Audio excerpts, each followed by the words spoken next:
Hey everybody. I was just talking a little bit here because I saw some of you wrote messages. It's pretty cool to have so many people here. I mean, when I say three, that's so many because I never had so many people joining the stream. So very cool of you. So yeah, if you have any questions, I've just put them here in the chat. I'm gonna be happy to answer them. But yeah, I'm gonna go a little bit mute. I'm just listening to some music here. I hope everybody can hear me.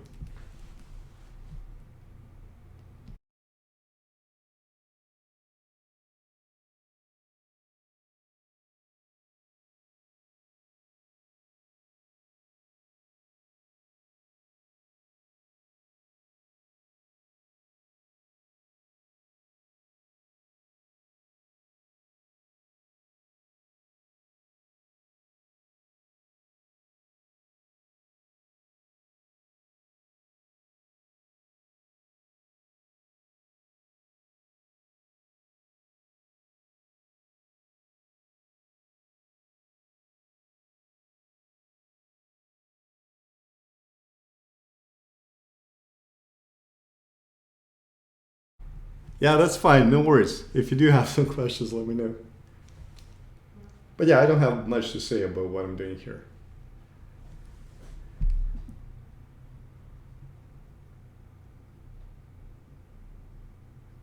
No sound still? Danielle?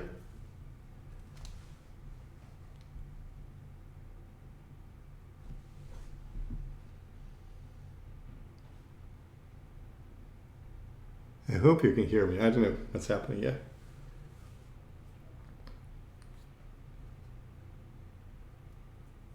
Cool. Yeah, Hannibal. Feel free to just ask a question. I'm gonna answer it. I'm just gonna go back to ZBrush, or then I'm gonna stop by to check the chat later. I don't know if there's a way to disconnect this chat. Maybe there is. I haven't been using Twitch for long. Hey Florian, how's it going? I think it's you. Good to have you here, man.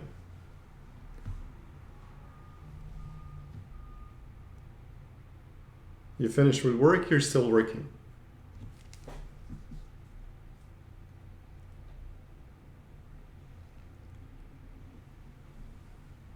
Sorry, I'm not sure I understand that. So working on a sculpt, the guy has recorded stable. How would I execute that? Can you maybe specify a little bit more?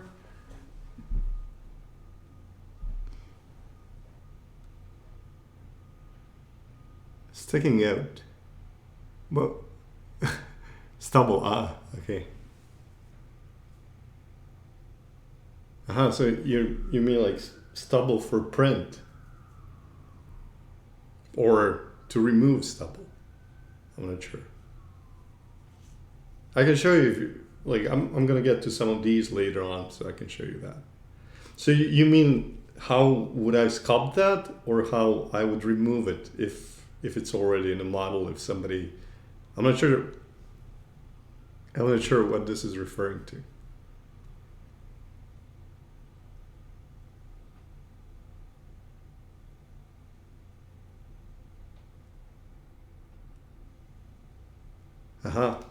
Okay, you want to add it in. I can show you a little bit.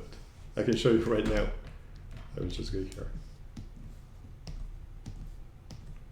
I would do something like this usually for stubble, like, because it's very subtle, right? Like Wolverine, as far as I know, the character doesn't have stubble. It has a little bit more beard, like some kind of facial hair, at least like this, if not more in some movies. But stubble, the very kind of, yeah, like you said, what's it called? 5 o'clock shadow. Yeah, I was gonna say 3 o'clock shadow. So that's why I just checked the chat. Let me just see here. So yeah, I would go like this. I would just take a spray and a default alpha, one of those in ZBrush here, and then I would start spraying. I mean, of course, I would be in higher resolution. If I want to be a little bit more specific, I would probably go like this. You know, if I want a little bit more control, to introduce some larger, some smaller ones. And so there's not that much overlap. Like if you go with a spray, it might be a little bit kind of busy. But maybe that's something you want. And then if you want to make it a little bit tighter, and this is something I do like when I do pores and things like that as well. I'm going to show you here. You can go to curve, edit curve. So this thing is brush specific, so you can tighten that curve. You can tighten it like with an angle here in the curve or just a smoothed out curve. Depends what you want. This is going to be a little bit tighter. And then you're going to get something a little bit crisper. That's not that prominent here because I don't have a lot of subdivisions, but you'll see a little bit more when the model is more subdivided.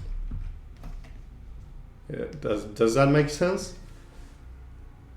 I mean, that's like pretty simple. You can, there are other ways to do that, but this is, I think, the simplest. And it's been working out for me.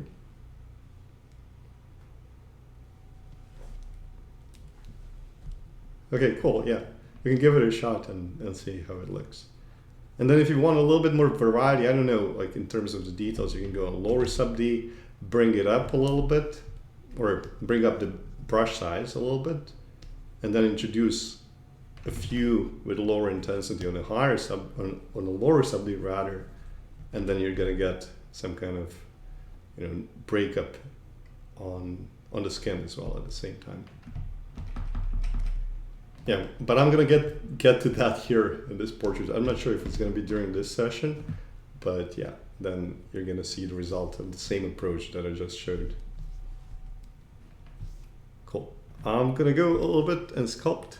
So yeah, if you have something else, please feel free to.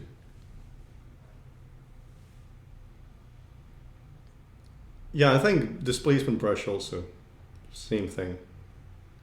Or a similar thing. Sure. So yeah, I'm gonna go sculpt a little bit now.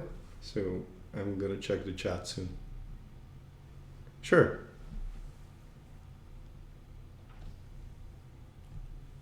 Yeah, lucky you, Florian.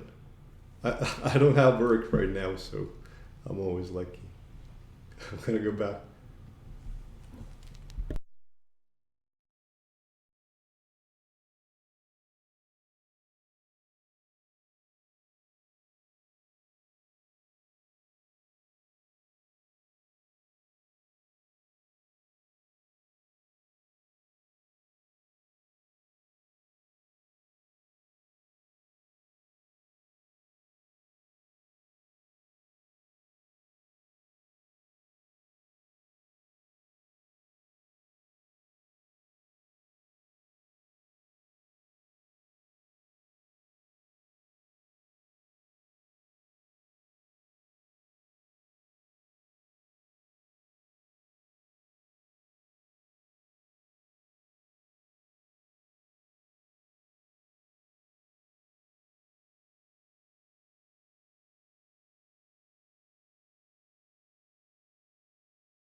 Hey guys, see somebody dropped. I don't know who's here. I don't know how I can even check who's here unless somebody's texting. Does somebody have experience with that?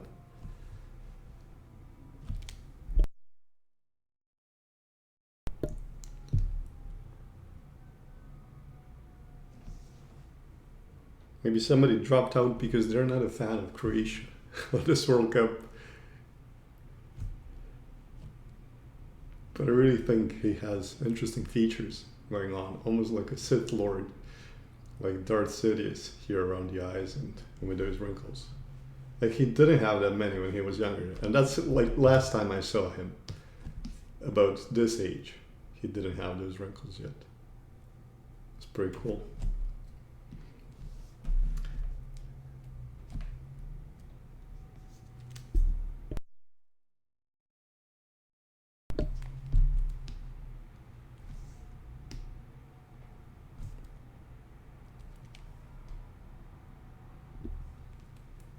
Yeah,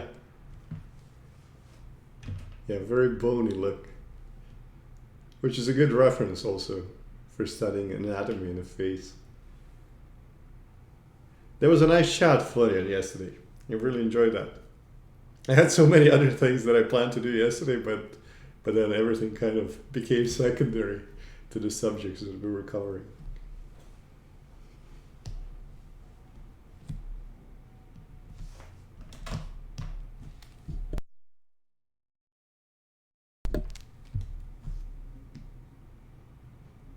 I'm gonna mute myself again. Cool. I'm just gonna mute, yeah, so you don't see don't hear the clicking noises.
Oh, by the way, Florian, I don't know if you can hear me, but I was gonna ask you, are you following the World Cup? I don't know if Romania is even qualified.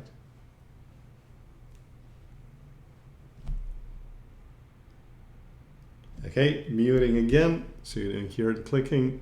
But yeah, anybody who has some questions, I see somebody joined or somebody rejoined, just shoot them in the chat. I'm gonna answer. Oh yeah, all of them. Was it Romania? I didn't know that they're participating. Did they win some games then? I did see the yesterday's. Romania's not there. I checked out the Brazilian one. That was pretty amazing. That second goal. Oh man, it still gives me the goosebumps.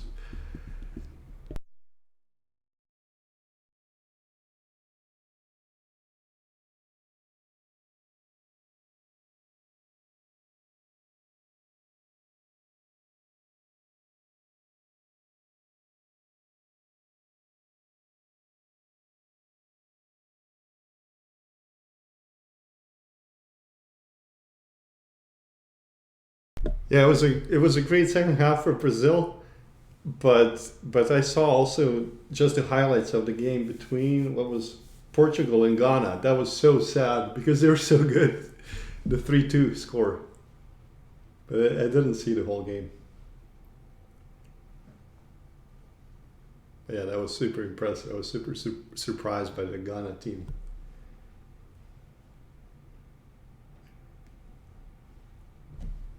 Hey, I'm gonna mute again.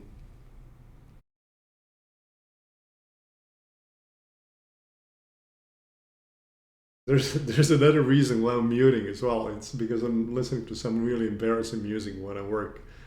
Just kind of a nostalgia from the 90s. on my speaker, so that would read through the speaker, through the mic.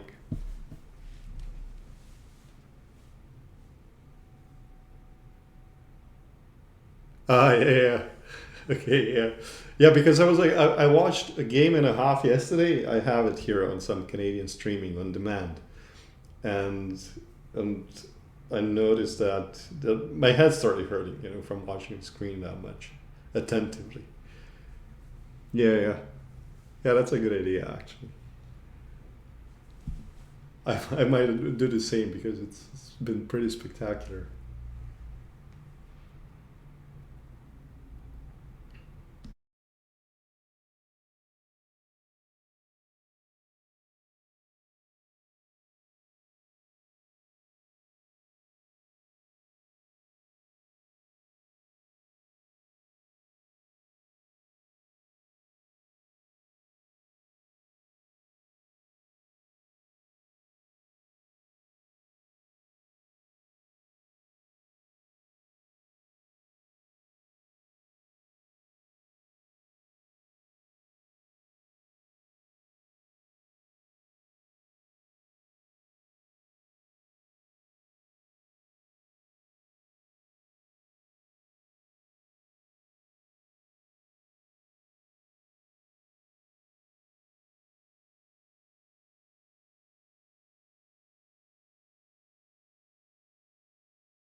Mm-hmm. Reading again here.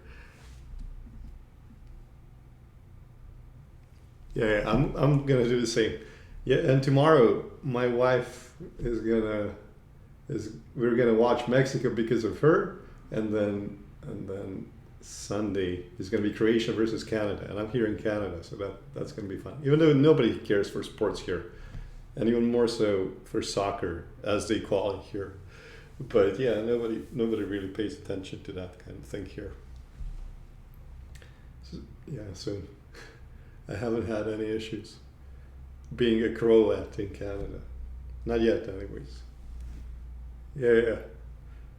They call it sucker. Yeah. I might as well talk a little bit. I don't know. Maybe somebody's interested in this. This is usually what I talk about when I'm in the class that I'm teaching there on CGMA. But I can say like why I do things from observation as well.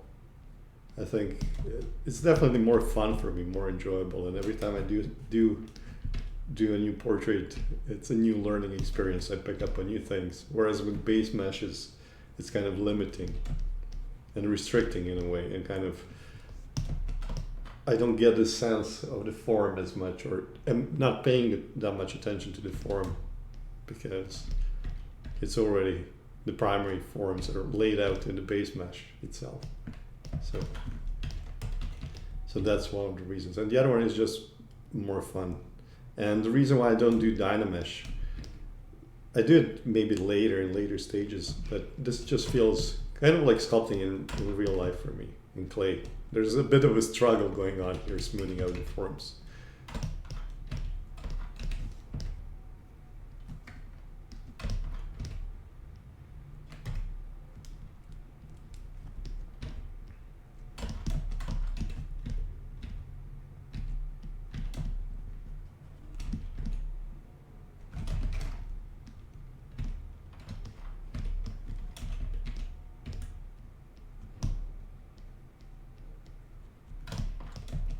And similarly, I would say I'm not using any kind of a custom interface, just so it's a struggle. I get to type in these keys all the time, go kind of memorize those. They become part of my muscle memory, and just go through this. It's not, I wouldn't call it a tedious process, but it is a little bit harder than having something on hand, like a shelf with all of the brushes that I'm using. So I'm always opening up that brush menu and then tapping the shortcuts.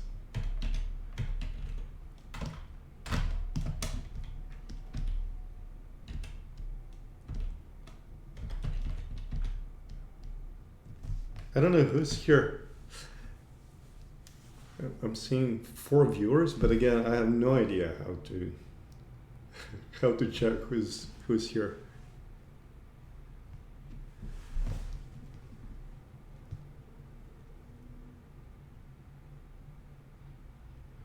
I'm gonna check the chat a little bit. Yeah, exactly right. I asked my current class students if they're watching. Yeah, that's exactly the comment that I made because they said they're not really interested in soccer, and I say that's why they call it soccer and football is something else for North Americans.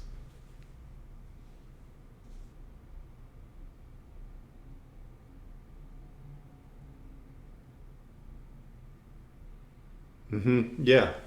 Well, when I started in 3D, I was working as a medical illustrator, so that's why it kind of just makes more sense for me.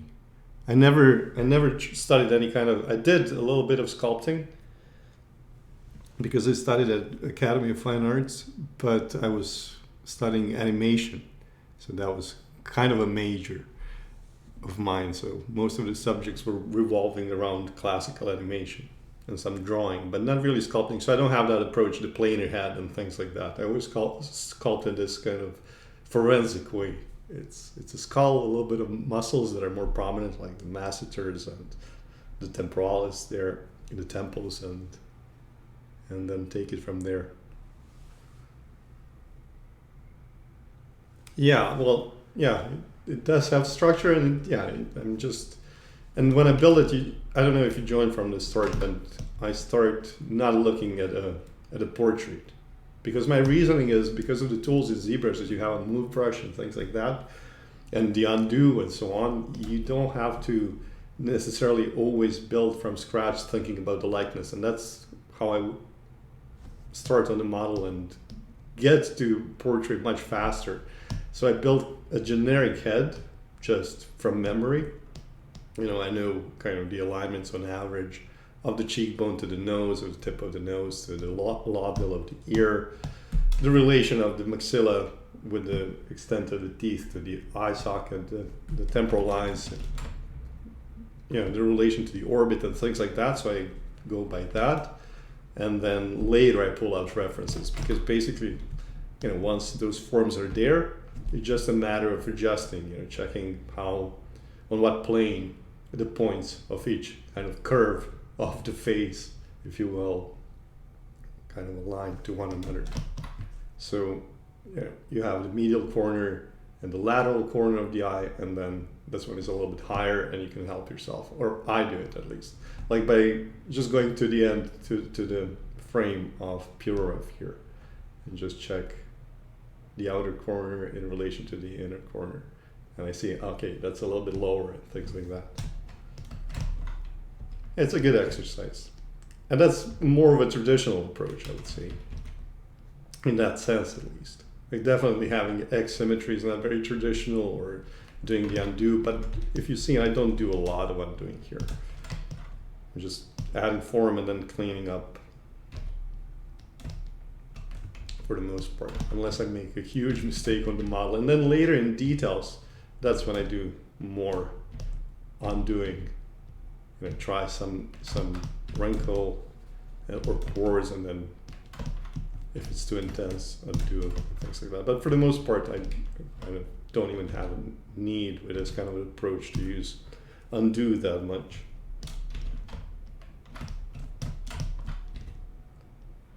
And then I'm comparing, the width of the front plane of the nose in relation to the width of the eye, for example, and things like that. But it's mostly just observational. You can measure it, and I sometimes use my pen and hold it against the screen and take that measurement of the width of the nose, and see that maybe the eye is 2 times or double the width of that part of the nose, and things like that.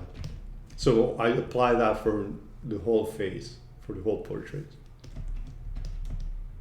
Let me just see if somebody said something.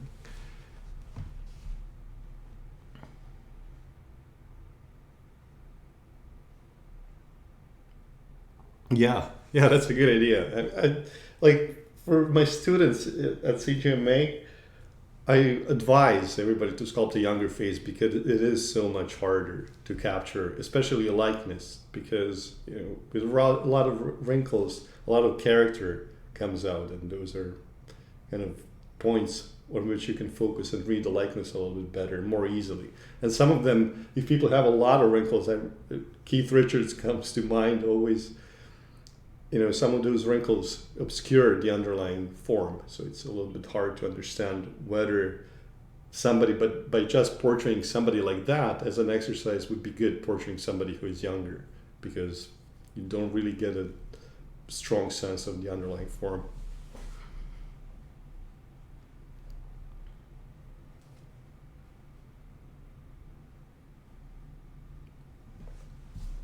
Hannibal. So your question is for reference. Yeah, I don't use the reference in the beginning, so I have some reference points in building the generic head that I started to portrait based on later. So yeah, I'm not immediately pulling out references of whoever I'm portraying. I'm first building that generic head. I have some things already dialed in, like I know what's going to be the alignment of the nose and the ears, and at the bottom of the ear and top of the ear to the eyebrows, and other areas as well. I was saying something about maxilla aligning with the orbits, and also some shapes, right? I know that when you look at the skull from the top, for the most part, it's going to taper. It's going to be elliptical, but it's going to taper towards the forehead. Then the temporal lines here, so these features are going to align in a certain way to the orbits, and then I'm going to start from there, and that's going to be without the reference. I'm going to pull out the reference then to adjust the things to match them closer to whoever I'm portraying.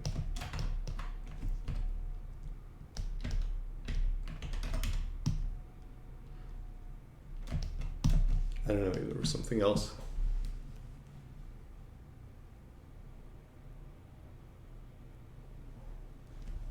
And then, from there, just using move brush for the most part and checking in references, the alignment of various points, right? So I break it down into curves. So I'm checking out how those curves flow, where's their highest point, like in the eye, usually. I'm not seeing that in his case, but usually the highest point, kind of the peak of that curvature of the upper eyelid is going to be somewhere here. So something like that, towards the inner corner of the eye. So also understanding these things from a generic head, then that helps me to better interpret the reference as well at the same time, because I'm always looking for that in that place, and then if it's offset from the point that I'm used to seeing it, I can then, by that much, position it to the left, to the inner corner, or to the outer corner.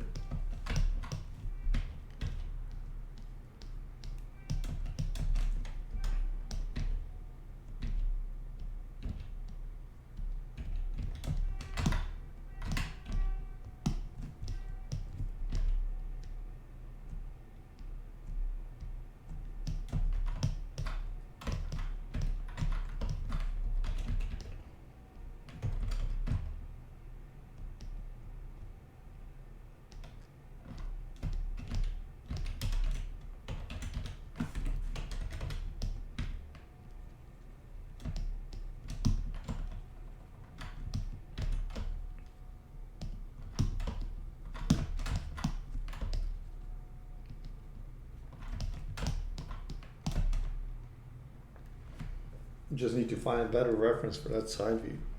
I think this is good. It's not that great, but it's not that bad either.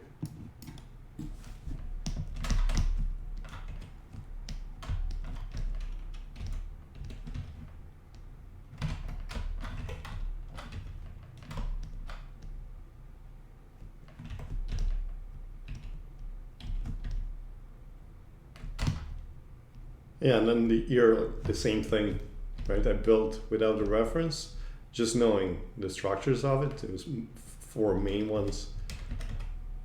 So if anybody who's now joined didn't get a chance to check that out, that was in the beginning of this stream, so you can check it out later. I'm going to upload everything also on YouTube, all of these videos that I make here.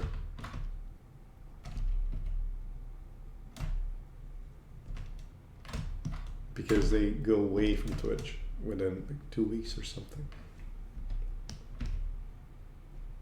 So yeah, now I'm looking at the same things, right? So this is a generic kind of ear, and I'm looking at proportions now of the ear from that lower part of the antihelix to the antitragus, and just the general curve.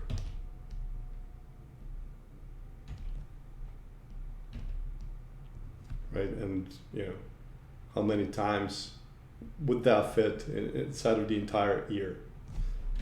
Just comparisons.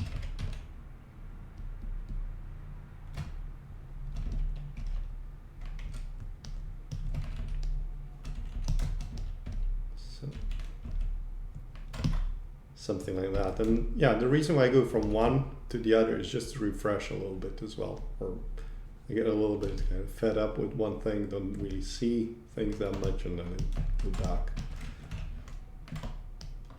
to the face and from the ear again.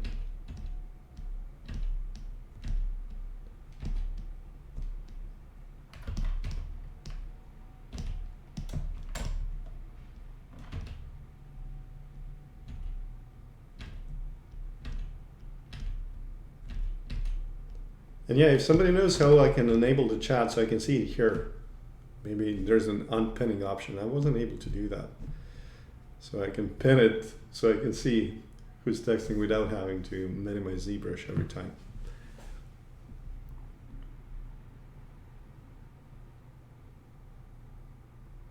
Yeah, exactly, Hannibal.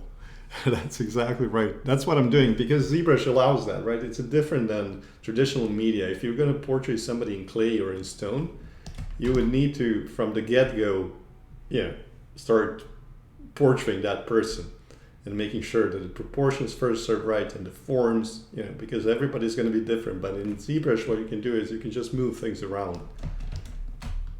And that's just my approach. So I start from a generic head and then tweak it into a likeness.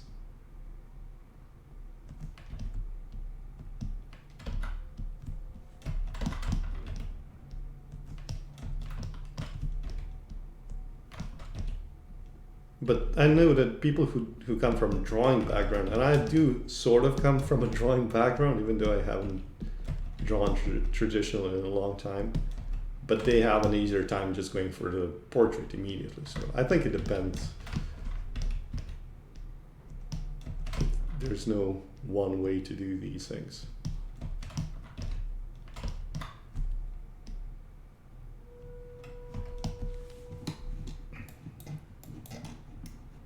Let's see if I can somehow detach this. No.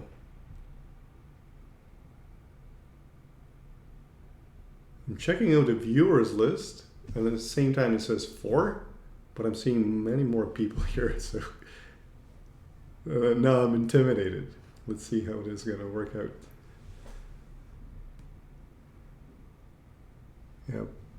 Yeah, if somebody has some questions, just shoot them in the chat.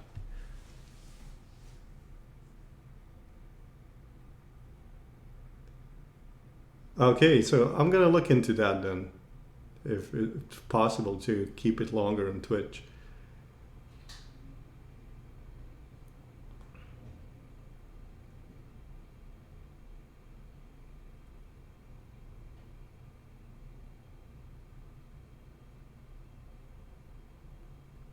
I'm not sure about this other question. Can you maybe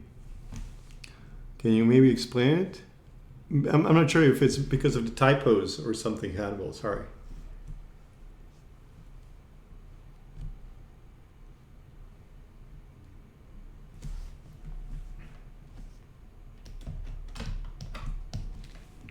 And then I'll also sometimes match the size of the reference to the portrait also. Then it's easier to compare proportion as well.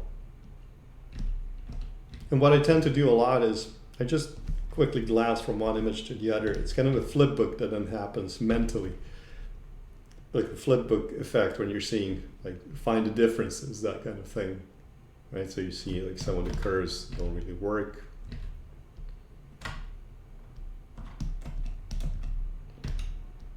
I'm still staying pretty low. I am going a little bit slower just because I started to talk, but yeah, these things do go pretty fast.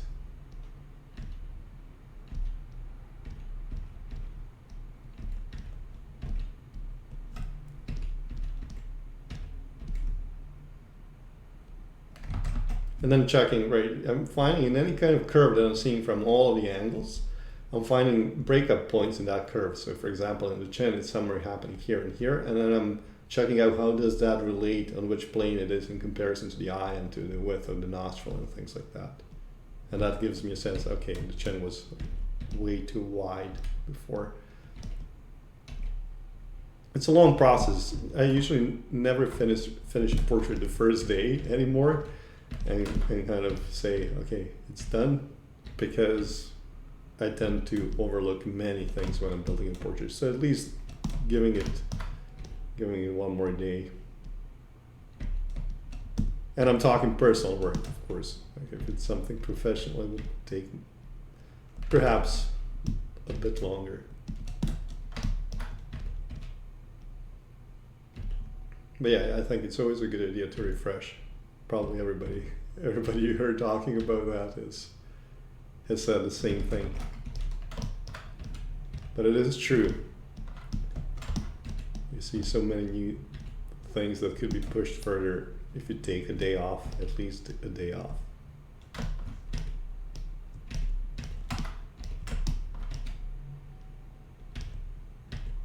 This is, I think, too deep.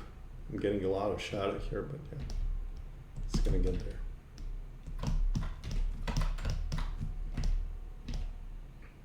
So it's just introducing those curves, checking out the angles, especially. I'm gonna go probably for something like this, open mouth a little bit. So I'm checking the angle. It's like a 45-degree approximately, right? From the corner to the tip of the upper lip where it meets the philtrum. And then just the general sense and the width of the lips in relation to the entire face seems a little bit narrower than where I have it right now.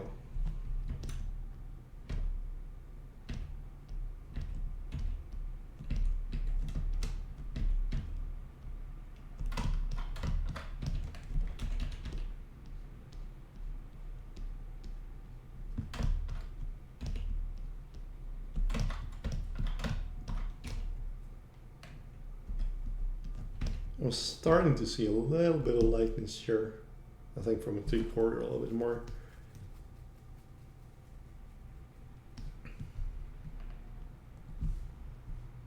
I know it's kind of impolitically correct to say these days, but he does remind me of Gargamel a little bit from the Smurfs. So these are also the things that I'm trying then to keep in mind when I'm portraying. If a person reminds me of somebody else, right, to capture a little bit of that character, introduce that into the portrait as well. Not for the reasons of making a mix between the two, but it also guides me understanding the reference and the feel that I'm going for. Sometimes is another character, another person, and sometimes a little bit of maybe animal kind of features in somebody's face.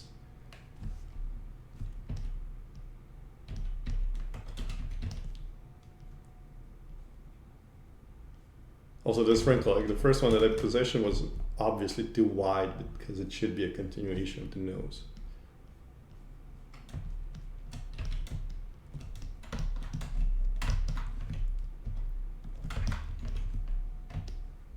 This is a cool little thing that I learned from one of my former colleagues. Just for repositioning the thing, so you don't use the move brush necessarily to destroy the form that you like, but just change proportions a little bit. So just masking area, tapping to smooth out the mask, and then repositioning it a little bit higher in the mouth.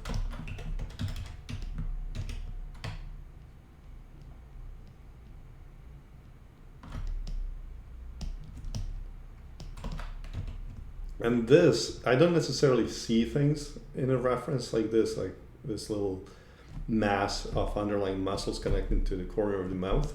But I know that that's the average structure of the face. So that does help when you have facial hair or insufficient reference that doesn't show really the depth properly. And same for this structure underneath the mouth on top of the chin.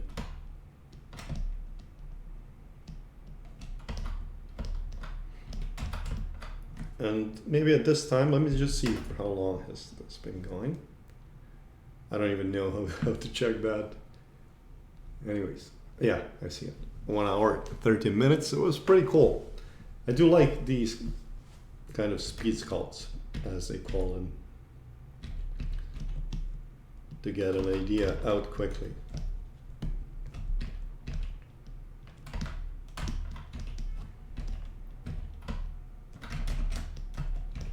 And this also, what I'm doing here is I'm looking at the left side, I'm working on the right side, and of course in symmetry, and I'm using a move brush, just tapping with, finding a sweet spot where I need to extend a little bit the form in this area of the cheek, and then holding Alt with the move just to, and also adjusting the brush diameter just to push out that form a little bit like that.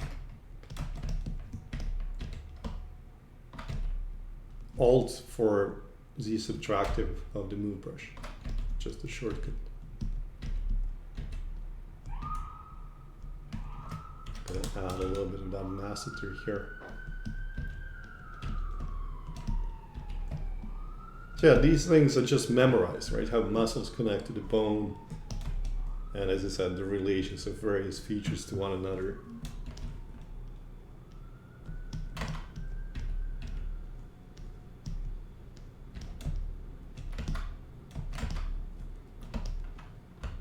Okay, it's getting somewhere. So yeah, I was gonna say that at this stage, I'm gonna start introducing some poly paint, and poly paint really does help me figure out the likeness as I go. It's not necessarily gonna be the final pass of color, but yeah, as I go, it does help me understand whether the likeness is working, especially introducing eyebrows.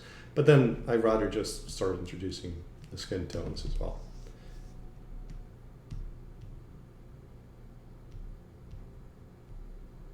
Find something, I'm not sure which one to go for. This is pretty cool. It shows different hues of color across the face. A lot of red here, a lot of green and yellow on the side. This is actually a good reference for that part of the eye. I'm going to look into that a little bit more. But yeah, just finding a skin tone, maybe something between orange and pink and green. Let's see. I'm gonna go for something like this for now. I'm gonna flood the ears with the same. Let me see. Some other comments here. Yeah, that's what I mean, Florian. Yeah, night is what I meant. Like the next day, like taking, yeah, not the full next day, and then,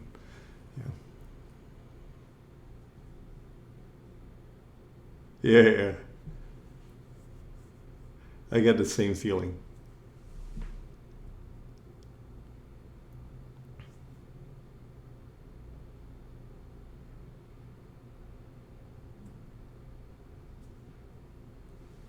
So, yeah, so you're asked to portray somebody from probably a concept,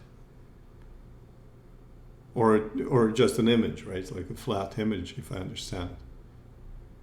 Yeah, in that case, I definitely understanding the form would help to compensate for the other angles that you don't have a reference of.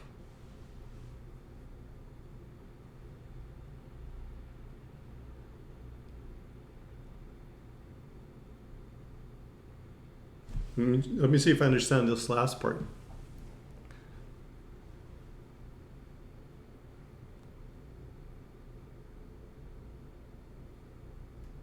I'm not sure, but I do hope that that means that you found a way to do it.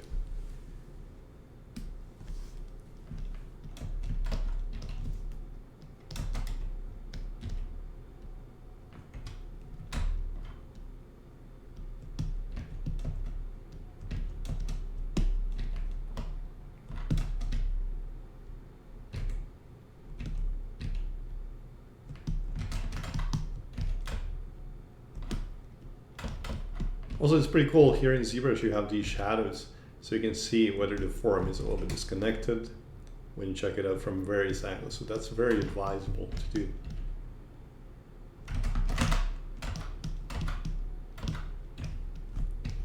I find if I'm not paying that much attention to different angles, then the curvature is also, which might seem okay for the thickness, let's say, of the eyelet here, But you check out from the bottom, you see it's not really following or conforming to the shape of the eyeball. So then I would pull it up. Make sure same for the upper one. Even though there's definitely not enough resolution here. And if you saw like why I did this, I did a rotation of a sphere because the poles also help me then later with polypaint to guide me to place the irises and the pupils.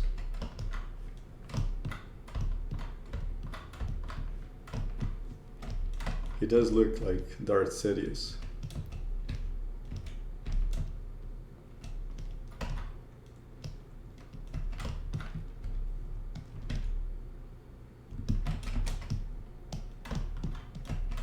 Yeah, so I like to work dirty and then gradually clean it up. And I've seen some people do it the opposite way, or just start slowly building up the form. But I like to work on things in a pretty fast way, just so I don't spend that much time at a computer, and that I can go about doing some other things, refresh my eyes.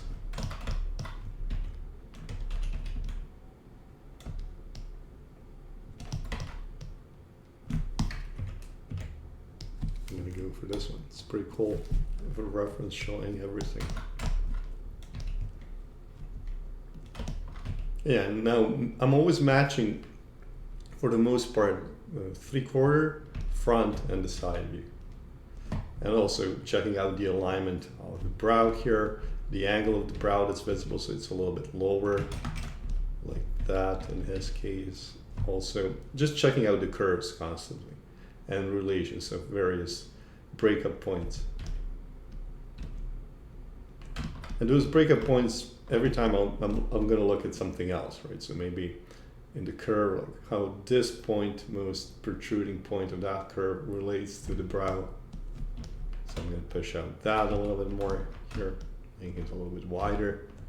And also following that flow of the curve so you can see how it tapers down towards the bottom of the face. And then from this angle, or approximate of this angle, the cheekbone is kind of a little bit inset in relation to the brow. So instead of going here, I would destroy a little bit of form. I'm tapping on this side, actually, and looking at that side by working in symmetry.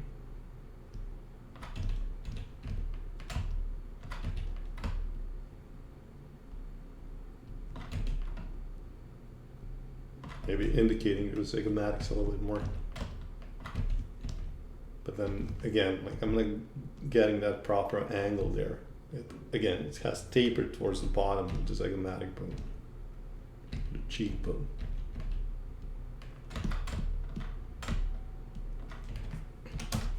And then usually for these masses of skin with the underlying fat that are getting compressed, I just use an inflate to tap once I've indicated where the wrinkles are going to be.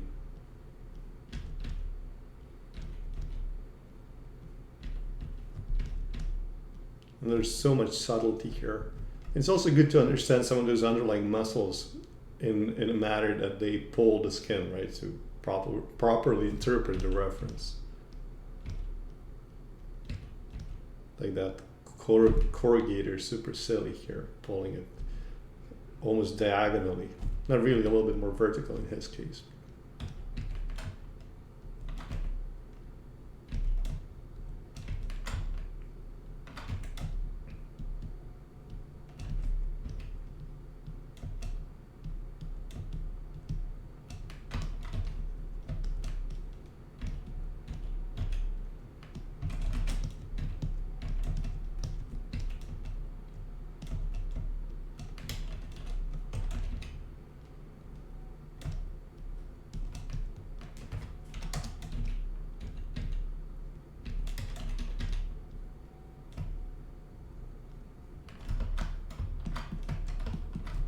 So yeah, I'm a little bit more heavy-handed just so I see, mark it for later, and then later I'm going to smooth out things.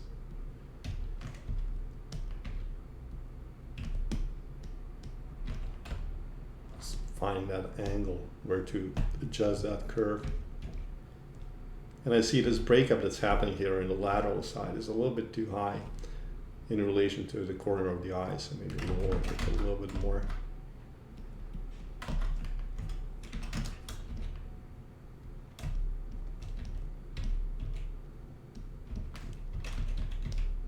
Yeah, so a lot of this portraiting comes from also understanding of the underlying form and what drives the things on the surface. It's not just looking at this reference, it's also digging into my mental library and pulling from there.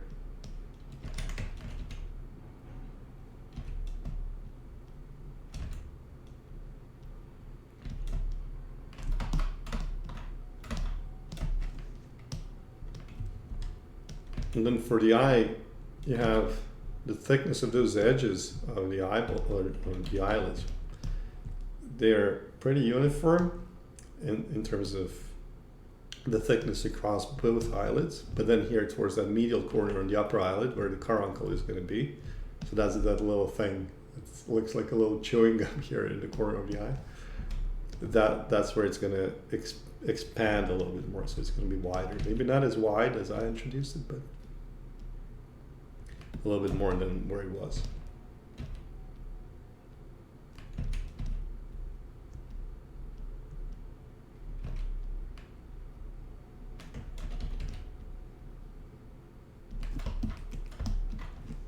You just see those eyes. It's been a while since I checked the proportions. Usually you want to have the distance between the two eyes to be the width of one eye.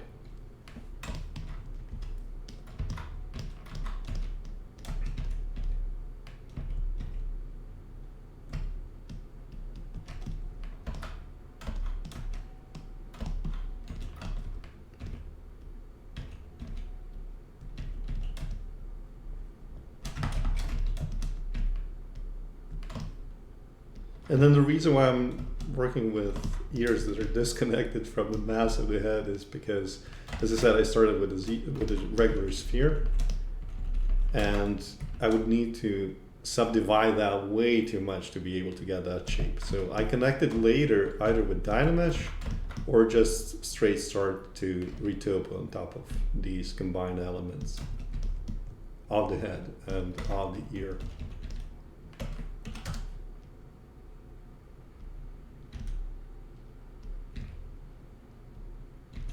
Usually the tragus here on the ear has two little bumps from underneath the cartilage.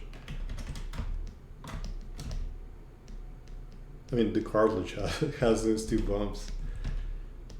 Yeah, not very prominent though. Maybe in his case a little bit more than in my case of my own ear.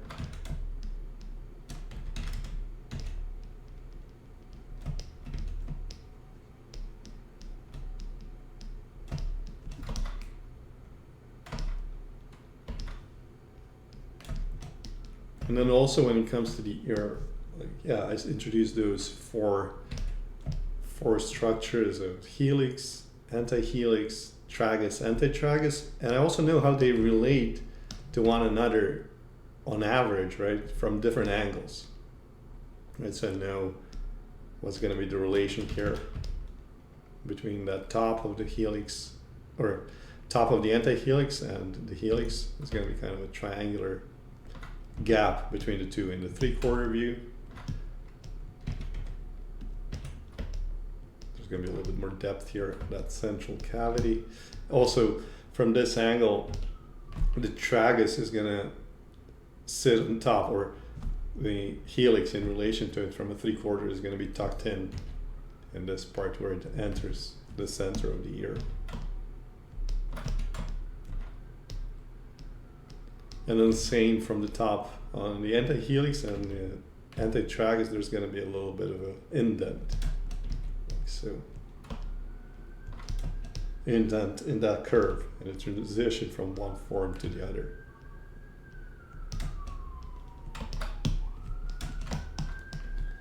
This seems a little bit thin. So yeah, when things are thin, I just go in with inflate.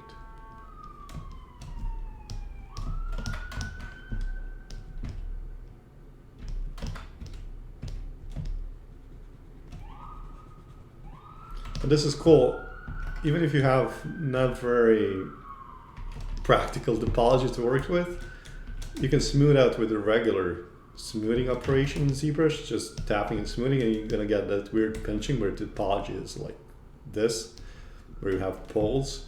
But if you hold Shift, click and drag, and release Shift and continue clicking and dragging, that's gonna smooth it out, even those hard to clean up areas.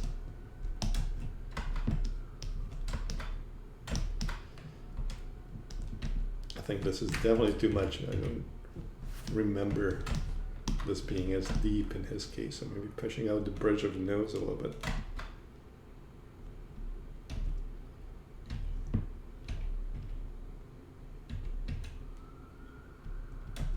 Just go in a little bit closer here. Check out that tip. Also checking out the curve here of the hole in the nose.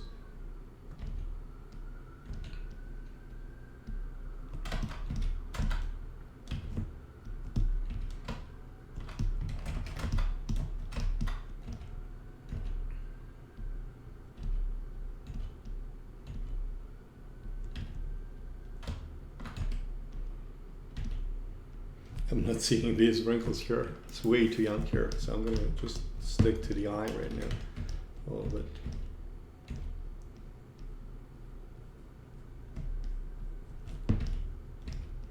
Maybe some of that nasolabial fold going on top of the nostril. I think I should subdivide soon. Okay. So yeah, all these things are a little bit too prominent right now, but it's gonna get there.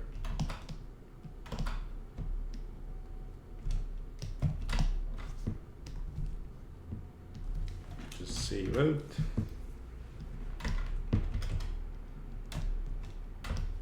Let me see if somebody wrote something.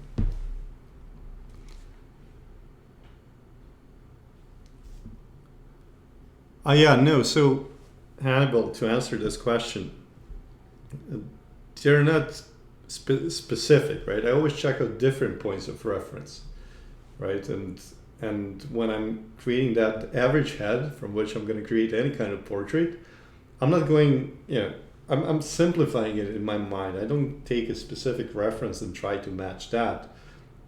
I know that approximately the bottom of the ear is going to match from the side view and from the front view. When somebody is just looking straight ahead, there's no tilt in the position of the head, is going to match the tip of the nose, right? And then the top of the ear usually is going to meet somewhere where the eyebrows are, right? And then, let me show you in the model. And then if you drew a line right through the socket, it would meet usually, let me see what's happening here, the corner of the mouth, right? Not the corner of the mouth is going to be wherever. So I don't use that point of reference personally. I just check against other features that I already established and I'm happy with in terms of proportion. But the width of the maxilla, right? When I'm building that skull that you saw me build in the beginning. So yeah, the width of the maxilla with the teeth, so the extent of the further back molars is going to match the middle of the orbits and things like that, right? And then the regular proportions or the average proportions are going to be the distance between the tip of the chin and tip of the nose is going to be the same as tip of nose to somewhere about here, and then the third one is going to be somewhere where the hairline starts. And then for the width of the head, I also don't have any kind of guide. I just then measure in a reference the height of the head against the width of the head, right? I check how many times would the width of the head have to be multiplied to add to the height of the head. So usually maybe, let me just see, actually, so 1.5 times or something like that, 1.7 times.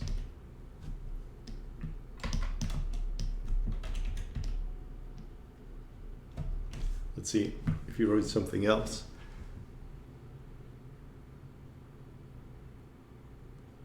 Yeah, so I sometimes do use the unified mesh as well. But I like to keep it, this topology, because it allows me for those low subdivisions for some major tweaking.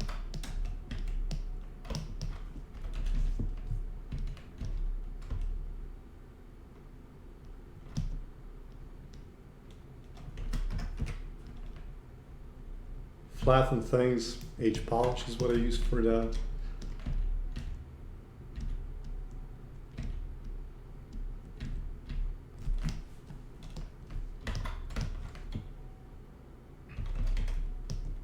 It's always good to have an understanding of these features underneath. So this is the bone part, the margin of the orbit on the top, and then you have the underlying fat pads on that hood on top of the eyelid.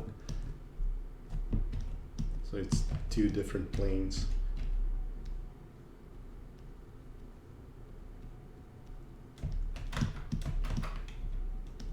This is still too deep, so I'm going to push it back. I don't have a perfect side view yet. This is a little bit towards the 3/4.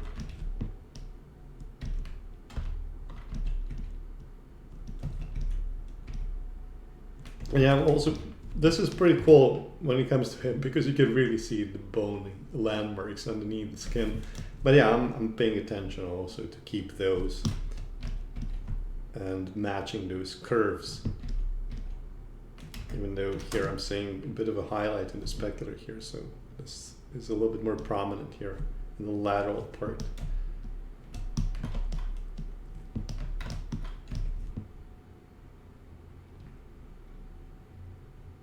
And he has these wrinkles around the nasolabial fold are a little bit different, asymmetrical. I'll just sculpt them symmetrical for now, and then later I would deal with that.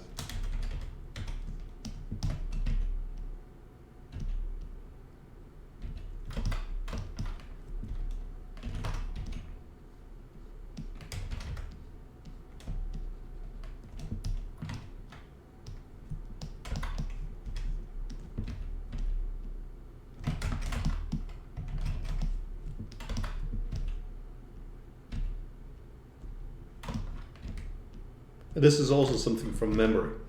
Like a lot of references I was able to find didn't feature this angle. So I took a couple of selfies and just observed what's the relation of the lower lip to the upper from this angle as well. And memorize that. At least approximately, and then checking out the reference that you do have for other angles. And when I say you do, I'm kind of teaching, but that's just my approach.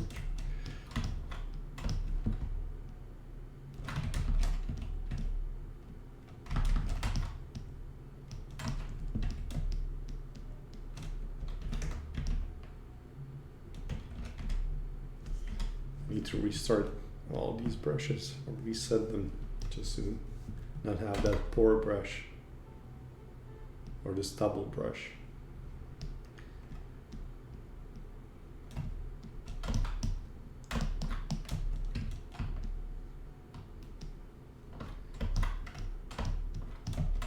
Okay, again, just scaling it to the size of a reference, just to quickly double check some of the proportions.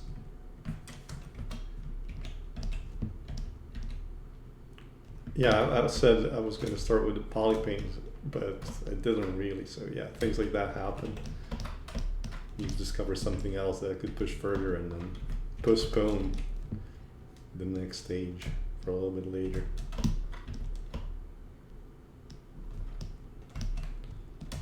So yeah, now I think it's a good time then to poly paint, just to double check the likeness with poly paint, and it's always a surprise, usually an unpleasant one, but yeah.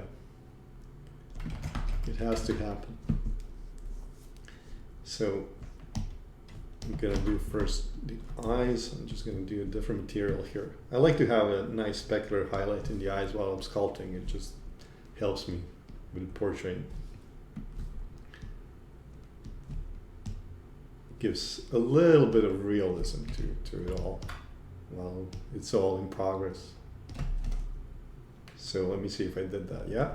Okay, so I'm just gonna do the standard and some poly painting. So I'm going to isolate a little bit of those eyes. So this is cool when you have this kind of sphere. That's why I have it for personal work, just introducing the regular sphere. And because you do get to have those sort of guidelines for placing poly paint to introduce the irises and the pupil.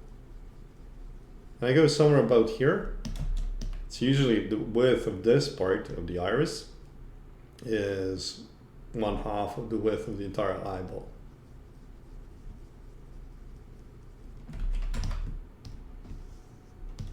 So we have that. Just go with black. I think he has some kind of hazel eyes. And then around that pupil, introducing that color. And I will usually, like if you've seen some of my personal work, I usually just leave it like this. Maybe introduce some other color breakup here. I'm not actually sure if the green is on the outside, I think. Just a little bit of that, yeah, and then maybe smoothing some of these transitions as well. It's like a painterly approach, right? It doesn't have to be the specific structure of the eye. As far as I'm concerned, or the iris, you know, with those rods. And a little bit of red from those muscles. So there are muscles inside of the head controlling the movement of the eyes, but yeah, they're from the sides, bottom, and the top of the eye. But we usually tend to see those a little bit kind of blood from the side, or red color.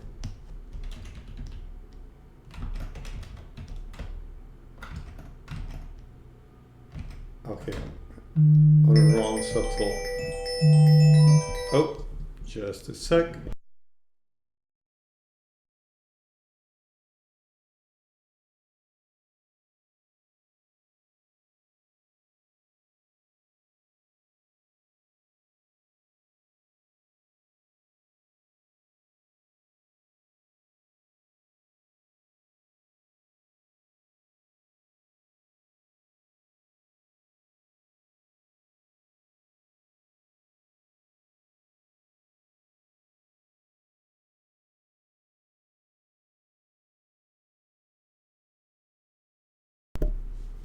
Hey, sorry, that was a phone call.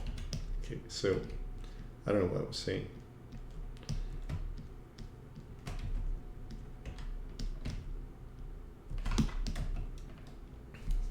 I'm pretty happy with it. And as Florian said in the chat, I'm pretty sure tomorrow I take a look at it. It's gonna suck.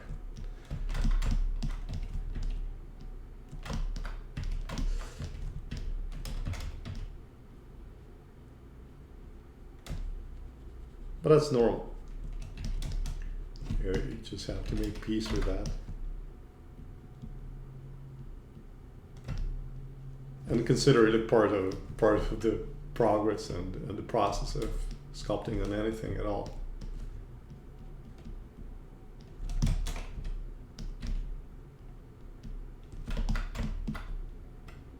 Okay, maybe a little bit of red.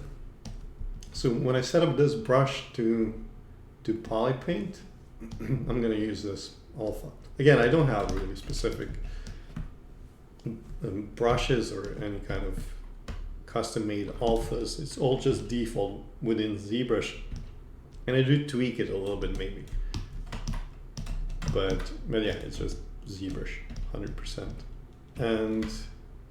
But what you do with this brush, I don't know if you ever poly painted in ZBrush, you probably did, but I'm gonna just go with some light pink tone, maybe lower a little bit intensity. But yeah, if you start, you'll see that it mixes a couple of hues of pink with some white and so on. So you can turn that off here. And this is something that I had no idea how to do for many years. But yeah, you can just lower it to 0. And if you just hover above it for long enough, no, or press Control, let me just see. what's happening now. Okay, yeah, press Control. Variance in color, yeah. So if you turn it to 0, there's not going to be any variance in color. So it's just going to be that flat color. And yeah, I'm going to go in with that now. I'm going to go back to 100% and just go a little bit light-handed around those more pink areas first. And this is how I create it. As I said, if there's somebody here who saw my work somewhere before, this is how I create all of my personal work. Just very simple methods.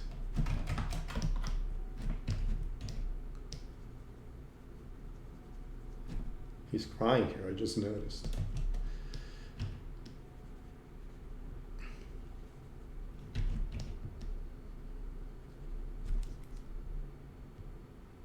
A little bit more red for the lips, but still keeping it pink. Unless I'm colorblind, you know, and you're seeing something different, I don't know. It's hard to say when you're inside of your own skin whether something doesn't work.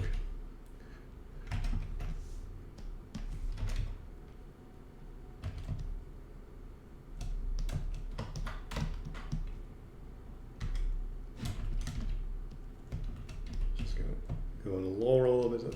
Let's reduce that bone structure a little bit and smooth it out to have a smoother transition.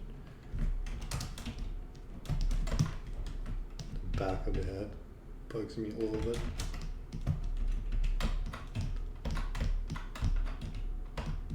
Okay. The ears also a little bit more pink. Usually where you have the cartilage, it's going to be a little bit brighter. Especially here. This is something I started noticing as well. Like on those edges here, there's going to be a brighter hue.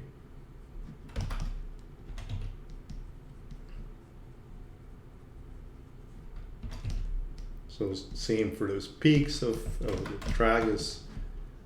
I'm just going to go with a light pink overall.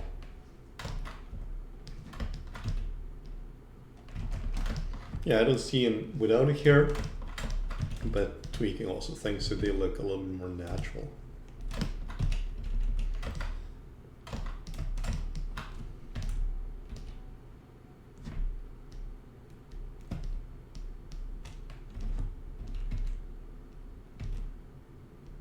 It's a very thin bridge of the nose.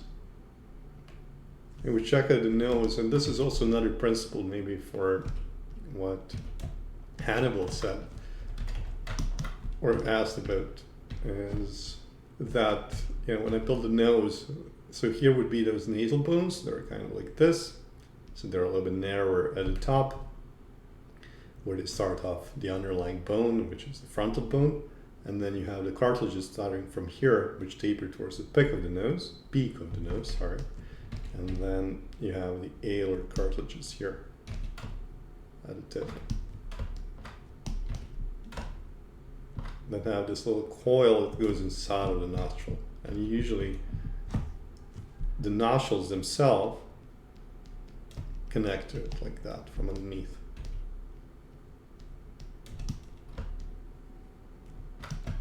This is obviously, if you ever took a selfie from underneath, you would have seen that this needs to be, the septum needs to be a little bit narrower.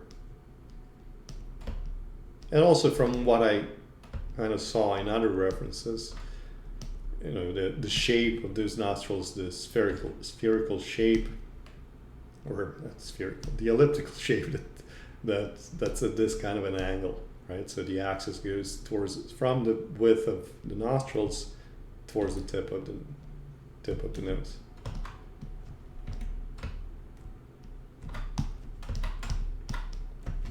Oh man, I forgot to undo this. Just smoothing it down.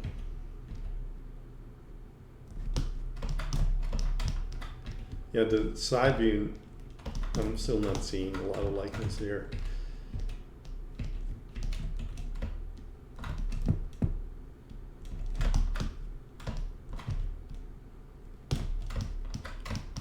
who was here from the beginning, first of all, congratulations for sticking with me.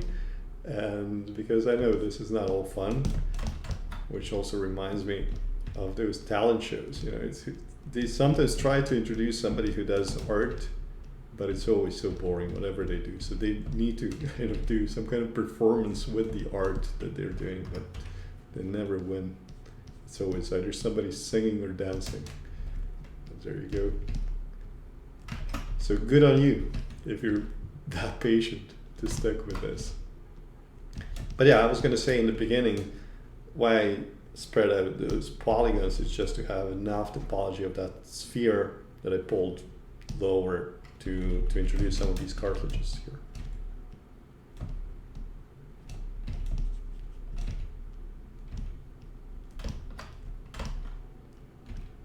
I kind of like that 3/4, but I'm pretty sure it's not there yet.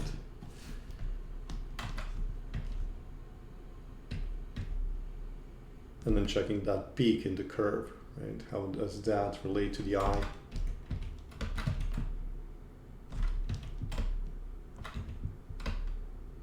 Making cheekbones a little bit more prominent. Also checking out where that mass of the cheekbone stops being visible on top of the nasolabial fold. And the nasolabial is not this. This is a wrinkle that's formed from him smiling, right? So also pay attention that I don't consider that to be something that it isn't.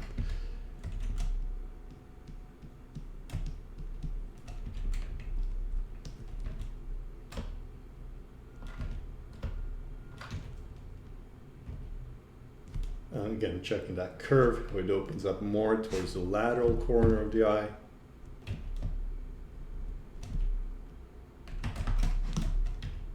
And then making sure other angles also work.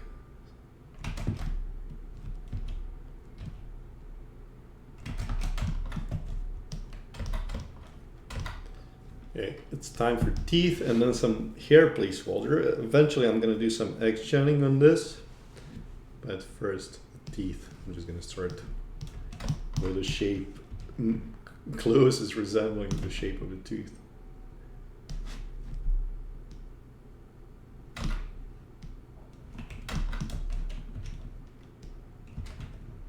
I usually have some mouth interior that are already built that I reuse across characters, but yeah, just to show you how we go about that.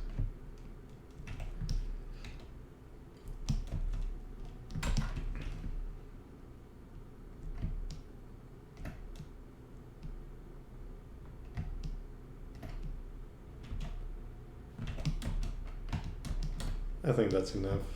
We just see the front and the second incisor and a little bit probably of the canine.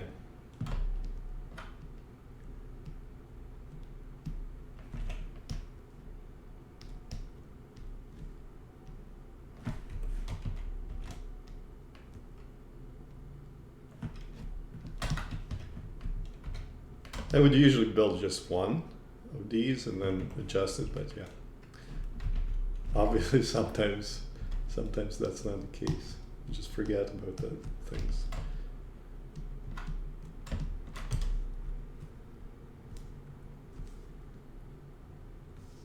I'm gonna check the chat soon. Let me just see. Somebody's writing something.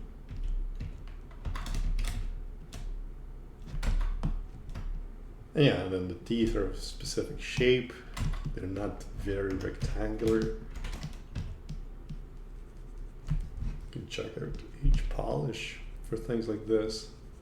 When something is on a little bit of a higher resolution, then I just go with H polish instead of smoothing.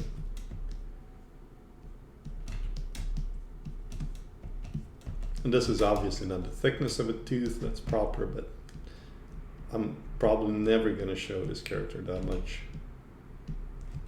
inside of the mouth so that you see the thickness of the tooth. Maybe a little bit.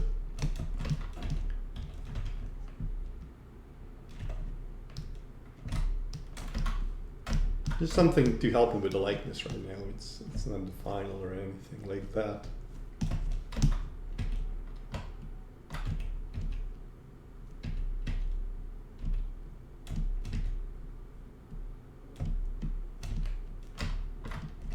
And teeth have kind of a belly here on the front side. So they're a little bit curved when you take a look at them from the top and bottom.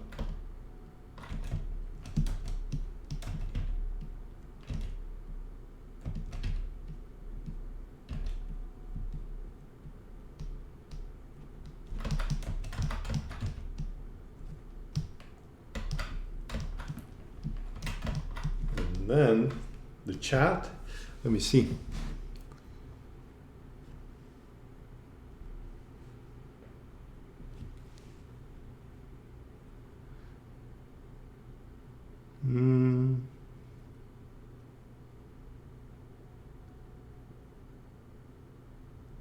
Yeah, for sure. Like any stylized work would be based on some anatomy. Otherwise, it wouldn't look proper.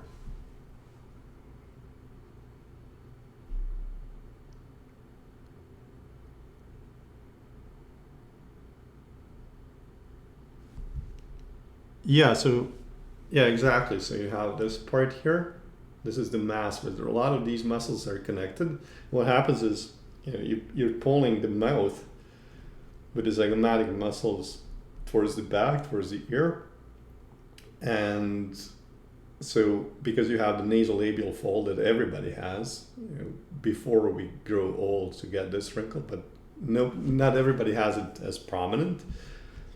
Somebody has it more prominent. It depends on the shaping in the womb and the genetical structure of the person and the heritage of the parents and how deep theirs is and their ancestors and so on. But what happens is you're pulling this mass more and more over your lifetime, right? If you're speaking, of course.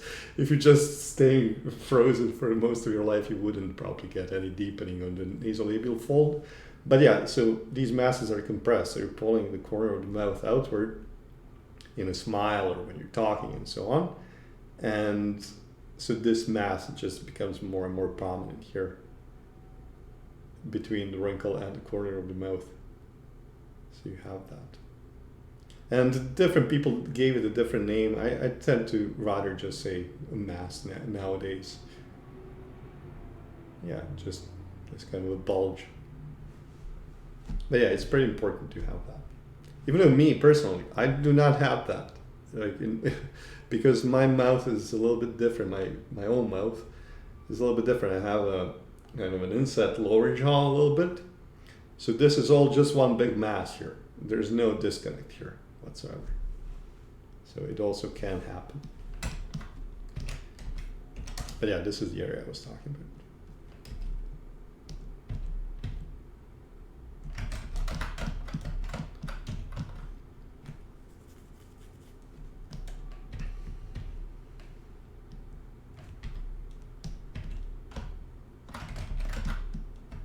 Again, just tapping a little bit, pushing out the forehead silhouette with move brush and alt pressed, which is the subtractive.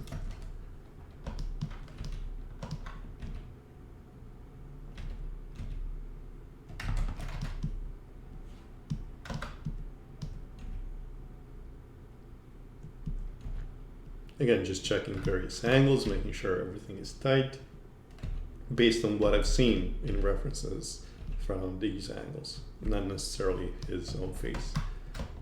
Just making sure everything is tight, and then again going back to the references and then matching that from what I do have. Yeah, this is still too prominent and too deep. Pushing back a little bit more.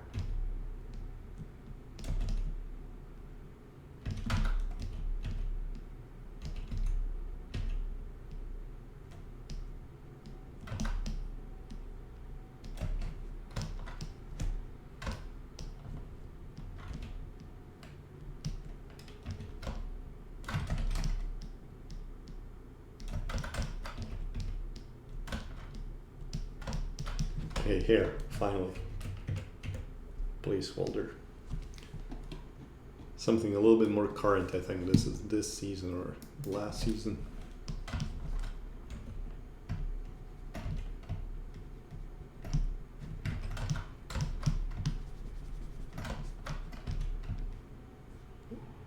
You can let me know in the chat, are you following the World Cup and is your team winning or losing?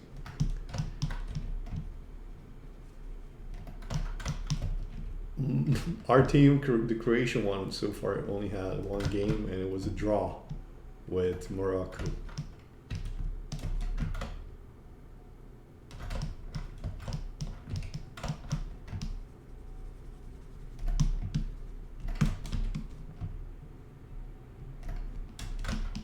I'm gonna do something like this and then connect it here.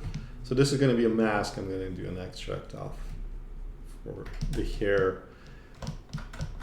Whether that's gonna be a final hair, I don't know, or a placeholder to guide my X-Gen later on. Yeah, time will tell.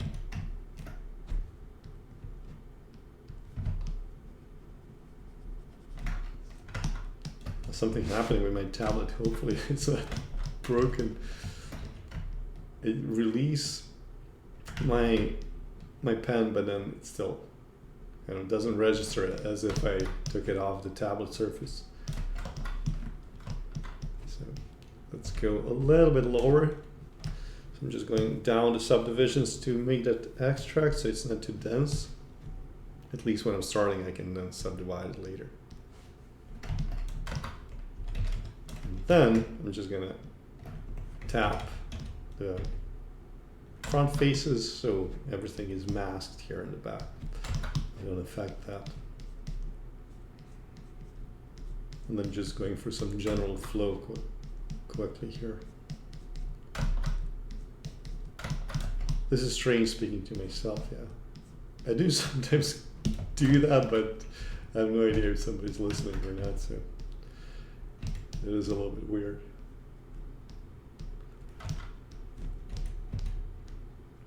This is, by the way, the first Twitch, so welcome and thank you for being here. First Twitch when I'm talking, actually, at least. Because there were, for the first time, some questions there in the chat before the last time, and the first one, nobody said anything. So I was just quietly working.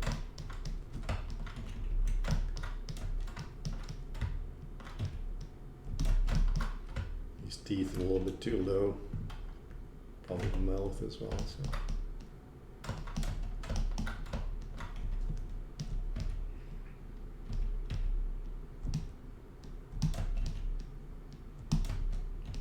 So I'm pulling the trapezius out, but don't want to affect the sterns.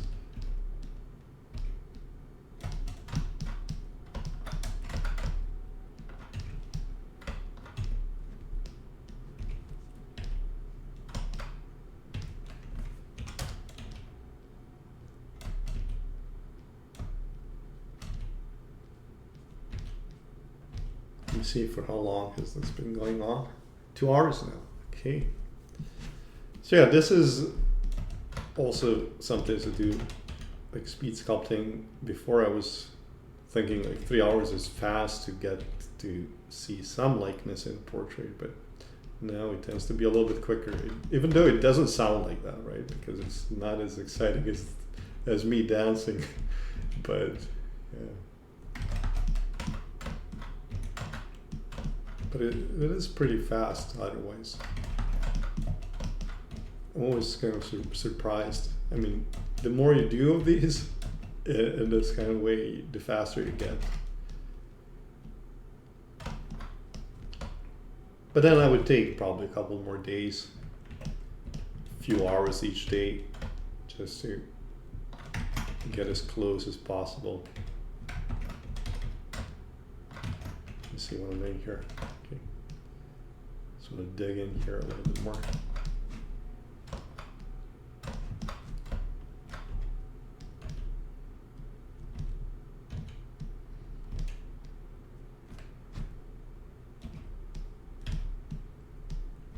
Just going for the overall silhouette again, checking out the curves of that silhouette from this angle.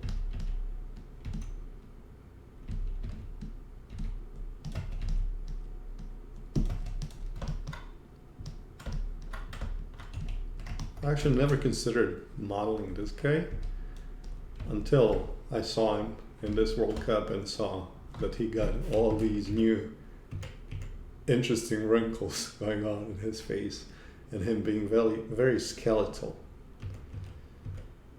in appearance, because he was skeletal before, but now he's a whole different animal.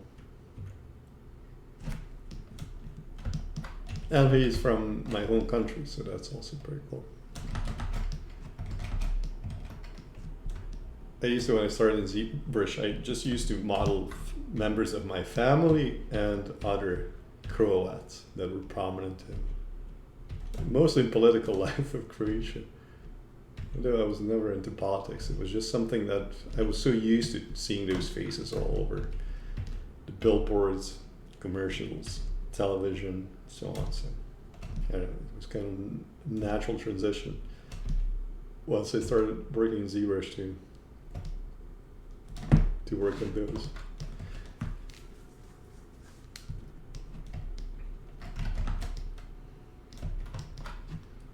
Yeah, sometimes I'll choose a subject because it's somebody I'm like interested in. Maybe it's a free climber, a cyclist, and then I'm gonna spend some time researching them and portraying. So it's kind of a weird shape of communication, a very private one with that person through portraying. And then at the same time it becomes a piece you can eventually put in a portfolio and then hopefully get a job with. And I tend to do things like that. I never do work to get a job, right? I never did something that I thought would get me into some company. It was always personal work and things I was interested in. And then based on that, I was usually approached for any kind of work that I got, whether it was freelance or full-time. Which is interesting. I was just thinking about that the other day, how I never got a job interviewing. I always got a job being contacted by other people.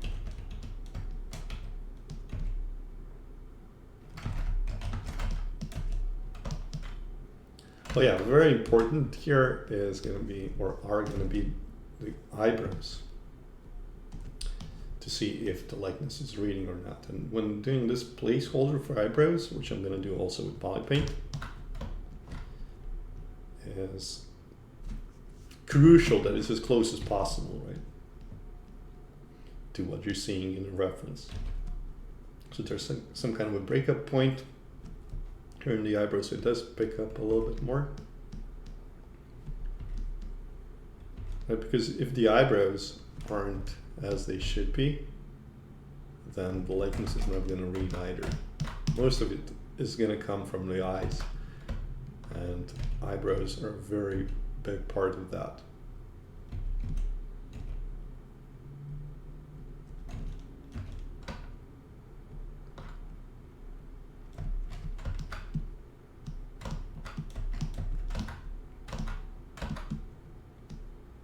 He's a very, very surprised Luca.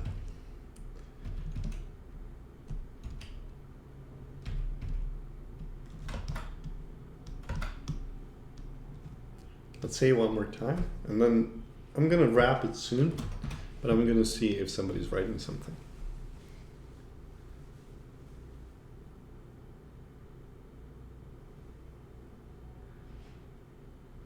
Hey, I see somebody new joined. I'm just gonna read what you wrote, Hannibal.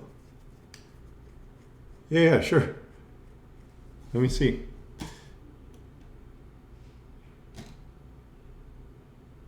Gaz, is it a different person, or are you Hannibal from before? I don't know how these things work, or if you can change the nickname that quickly. Ah, okay, it's a different person, okay.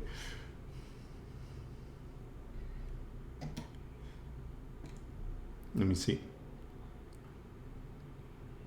There are also fat pads, actually. Yeah, I didn't see that before, Hannibal. But yeah, there are fat pads, so all of it together. There's some fat, of course, and there are fat pads. But the fat pad, as far as I know, in terms of like a fat pad, is going to be here on the cheek. But I don't know if there's like a small fat pad here, actually. Or is it all created by, pushing and pulling of and stretching of the skin in this area.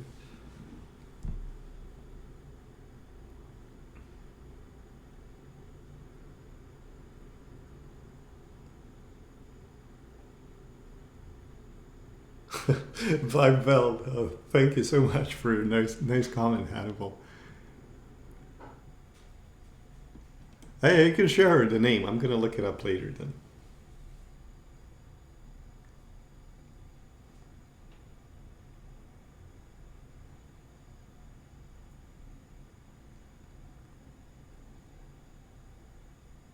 Ben Oliver. Okay. Ben Oliver. Yeah, it doesn't ring a bell, but I'm gonna look for it. I'm just gonna write myself a note. Ben Oliver, Wolverine. And then next time, hopefully by next time I do this stream, I'm gonna let you know. Or if you're connected on Facebook, I don't know, you can reach out.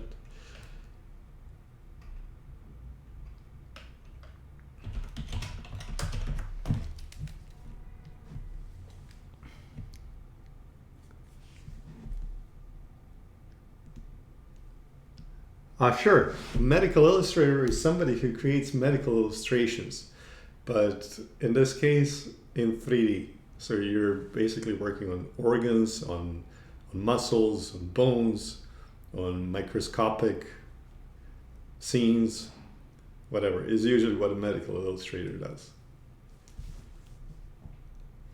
You would model the heart. So it's 3D modeling is still within ZBrush. For me, at least, you can do it in other software, like you can do virtual sculpture in other software as well. But yeah, it's a job as well. And that's how I started. That was my first professional experience working as a medical illustrator, because when I discovered ZBrush, started working on it, became very passionate about it, and was looking for work. There was this ad, and I had no idea you could become a character artist, because from a country I come from, that wasn't a thing. So, and for personal work, I was exploring a lot of animal anatomy just for practice, and yeah, and that's how I got to work as a medical illustrator. Just applied, did some test, a quick heart that took maybe 2 days to model. The guy liked it and hired me, and I did that job for almost 6 years. And then after that, I did a lot of personal stuff, and for personal work, I did a lot of characters, and then later switched. Once I had enough of medical illustration for a period of time, then I switched to character art.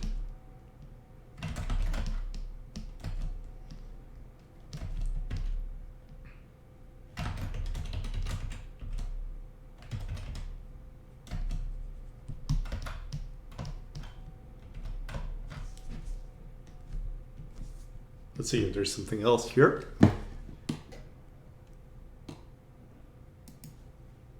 Yeah, you can send it to Instagram, Facebook, it's fine. Yeah.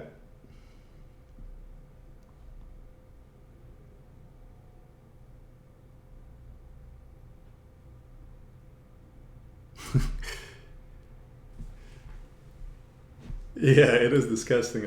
I did. So when I was modeling the heart, because we needed to be very precise, and the atlases don't show, I mean, any kind of reference doesn't show you the depth or every single angle. So that's why it's cool. And that's why I mentioned a few times during this stream that, like, if I'm portraying somebody and I don't find a specific angle, I just take a picture of myself and figure out how those forms relate to one another from various angles, and then introduce that in a different person that I'm portraying, right? Whoever that might be. So in this case, I did a lot from memory. So like the angle of the mouth, or the relationship between the lower lip and the upper lip, and how one sticks on top of the other, and how they wrap towards the corners and things like that. Same with the tip of the nose, structure, and from the top. So because whenever you're portraying somebody, that might not be a reference that you're able to find from a specific angle, but it still does help with the realism of the portrait. So yeah, so that's why I built that generic head and then introduce things as they work overall, all humans, and then tweak them into a portrait. But yeah, so for medical, I remember when it came to that heart, I was trying to find a sheep's heart and dissect that, I remember, but it just wasn't available where I was living. So I took a turkey heart and dissected it, looked for some tutorials on dissection of the heart, like a specific, cut to get the best possible reference of the inner. Let me just sneeze. I'm gonna go mute a little. Okay, I'm back. So yeah, and then use those to introduce some realism of the structures in the human heart, right? So you check that. I can show you that actually. So let's get here. So these are some of the examples I can show you that I worked on. I did everything, like the whole body with the muscles, but I didn't present everything here because I didn't do nice renders of every single thing. But this was the heart. This is just a ZBrush render. This was from the outside, inside, and this was very tricky with the topology to connect everything. It's one single piece, the insides. There are actually two pieces. So there's the outside that's all connected seamlessly, and the inside that's all connected seamlessly. But that was pretty tricky to do that topology. And I didn't do everything by hand. A lot of it was zero meshed, and then the transitions, like I would zero mesh some of these muscles inside the ventricle and then manually retopo some of these finer structures and then connect everything, bridging. But it did take quite a long time.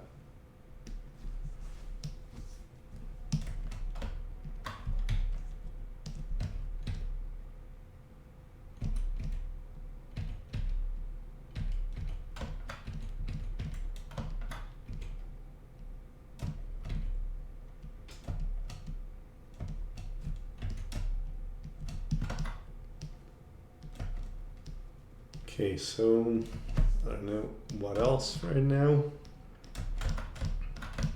I think that would be kind of a first pass then. And I would finish and then check it out tomorrow again.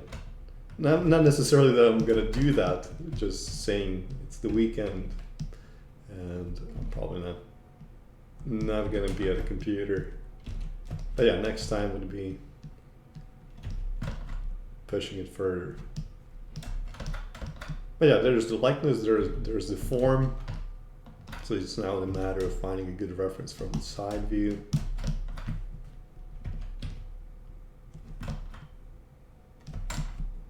And pushing it further, and then I would do some renders.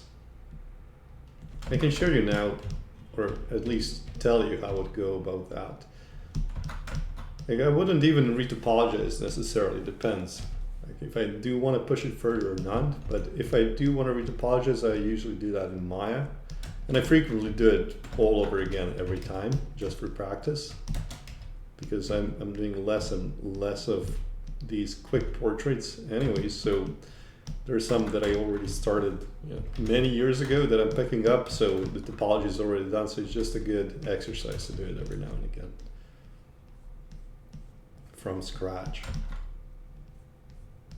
You see a very dirty topology. I'm just going for general flow and form to help me with the portrait, like when I'm looking at the face, so nothing is too distracting, and it actually aids with catching that likeness.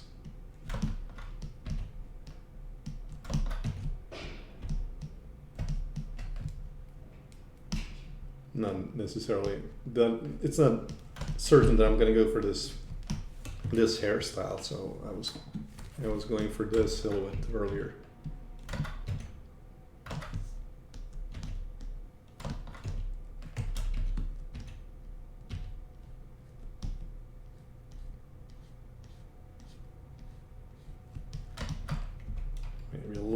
different color breakup here just to make it a little bit more interesting.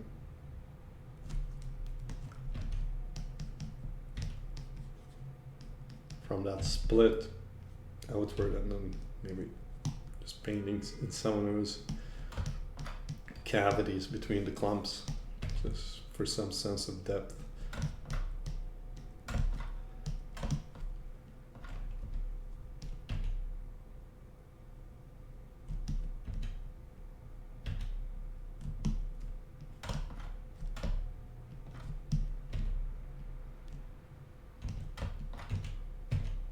Yeah, this is the tricky part now, because I don't see that chin.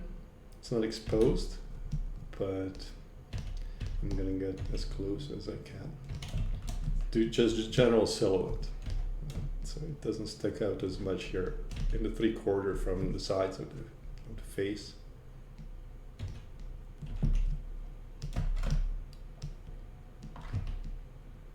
But yeah, I was gonna say that what I would do is I would already maybe start doing some tests in Marmoset with real, what's it called?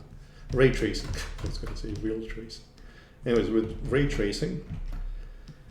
And the easiest way is, if you don't want to retopologize, I'm just going to save it in case of a crash that might occur. So you can go here to UV map, just to have some kind of a UV map, whatever, to be able to transfer those textures into Marmoset as they are, right? Because Marmoset has a better, more physically based camera than ZBrush does. That's why I tested there, and just to see how, with nice shadows and materials, how things react, and then go back here to tweak accordingly in relation to what I'm seeing there. So you can just go here, create. You can press any one of these, maybe GUV. So for this one, it's like an automatically generated tile UV layout. So GUV tiles, that's it. Going back to the highest. Then I'm gonna go and texture map, create. Now that you have UVs, that's gonna be enabled, otherwise it's gonna be grayed out. And then I'm just gonna clone that from ZBrush. When you're exporting textures or importing, you always need to flip vertically. And I'm gonna call this color. And I think the spheres have an automatic map when you create them. It's like a box, but it doesn't matter as long as I'm getting the same result as I'm seeing in the viewport here, and the texture is fine. Texture, flip vertically, export eyes. Also, at one point I do start naming things, so it's not all just a mess. I do like a hair, ears.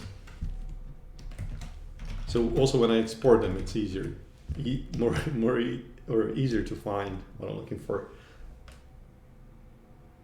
So this one, let's call Luca 8. Anyways, I'm going to save that.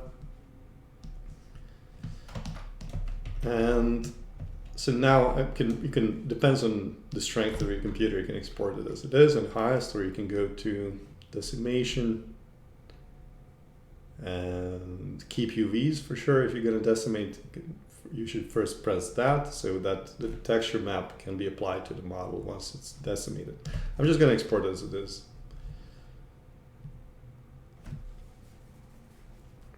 For the ears, I would do the same thing. I'm actually going to do a little bit differently. I'm going to use these polygroups, just split into 2 now, or group into 2. There were 3 after that extract with its thickness. So what I'm going to do is UV master.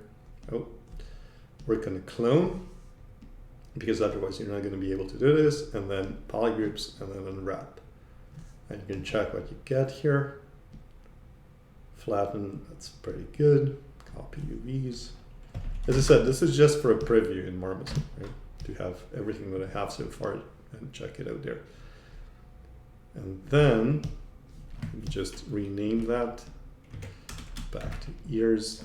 I'm going to export that. Ears. I could have exported everything as an FBX as well. It's fine. I'm just gonna do it like this now. Eyes, ears, Luca, and maybe hair. I'm gonna group that into a single polygroup, and also teeth. Yeah, as I said, you could have done that through FBX, visible, and just exported all of them. But I just did it one by one this time. So let's see what else we need here. Yeah, we need that texture map for the ears. Okay, this isn't working properly. Let me see. Did I paste this? I'm not sure. So copy UVs, see plugin, paste UVs, and then new from polypaint. Okay, it's gonna work.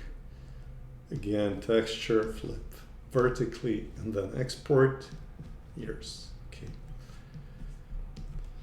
So I think that's all of the elements. I'm going to save this again, and I'm going to go here to Marmoset, start importing those, desktop,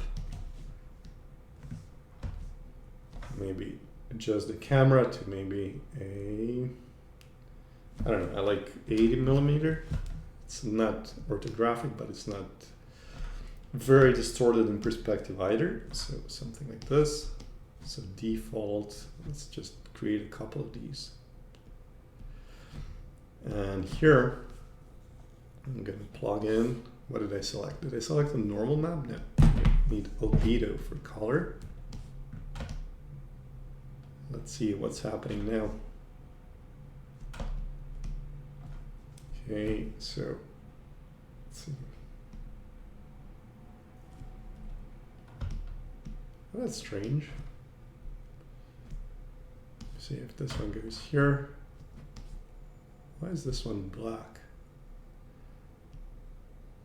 That is a little bit strange. So I wasn't expecting that. So it should work. Let me just see. I'm going to create again clone. Just make sure that it's flipped. I don't know. Maybe it was, but I don't know. It seems to be the case, but I don't know what's the reason for this now. Not applying as it should. So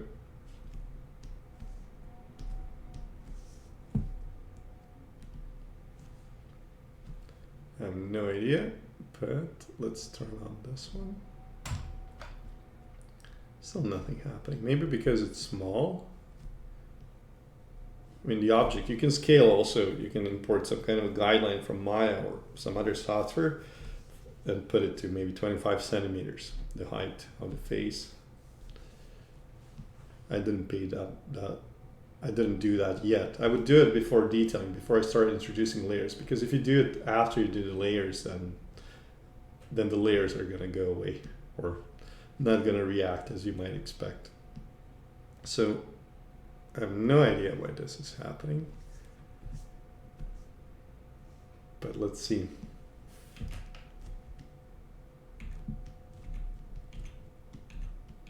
So I'm just gonna import that model again. So it's coming in black for some reason. I don't know why. It is the texture, it seems, though. But I don't get it. I don't get why. Let's see. No. So it's not that. Let me just export it once more on a little bit. No, actually I'm going to export it from here, but FBX.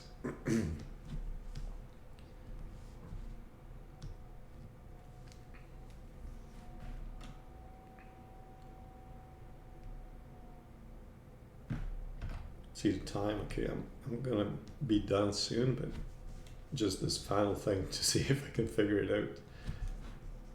So this one, I'm gonna just plug in the other one.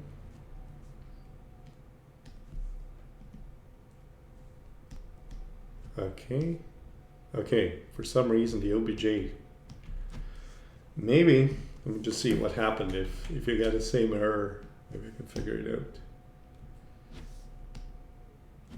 Import, export, where are those preferences? Let me just see here then. Maybe, I don't know, because the texture is turned off. Merge UV chords. Maybe it's the merge UV chords. Maybe, I don't know. Or flipping. Or maybe the map, yeah, it's flipped vertically for that. That was the issue in all likelihood with that OBJ that I exported. Okay, so I'm also gonna import some material that I have as a preset here. So it's gonna be skin from a previous model and color. Okay, I'm gonna delete these. I'm gonna make a duplicate of this skin. I'm gonna export that here also as an FBX. Or actually I'm gonna plug it in as it is and see if we just flip vertically, but we can't flip the map vertically here. Okay, so but what I can do is flip this back to how it was originally and see if that's going to apply properly now. So ears, and then I'm going to delete this one. I'm going to create a duplicate of that skin, call that ears, because I want the same settings. And then I'm going to plug in ears texture. Oh no, it did not work. So that wasn't the issue probably. Maybe it was the merging thing that I didn't uncheck there. I don't know. So I'm just gonna export this as ears. I'm gonna write that FBX just so I see a difference between the other file.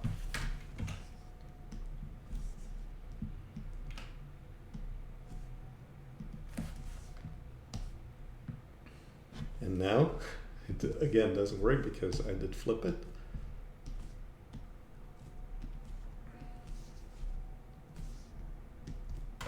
Should snap now. And there was another issue with the ears. I have polygroups, so exporting after I merged them should be good now, unless there is something there. I don't know. There's something, but I'm not gonna really be bothered by that right now. I can fix those things later. This is good enough to give me a sense of the portrait. Eyes, and then the eyes, let's see. I'm gonna plug in eyes. Again, something weird happening here. I never had this happen with an OBJ, I don't know. Maybe I messed some of the settings accidentally at some point. So I'm just gonna export this, eyes, FBX. And the reason why I'm writing this FBX is because for some reason, when you go here, unless you wanna, click the properties of each file to see what is the extension, I just don't wanna be bothered by that because I already have eyes, right? So there's a difference there. So I'm gonna delete these and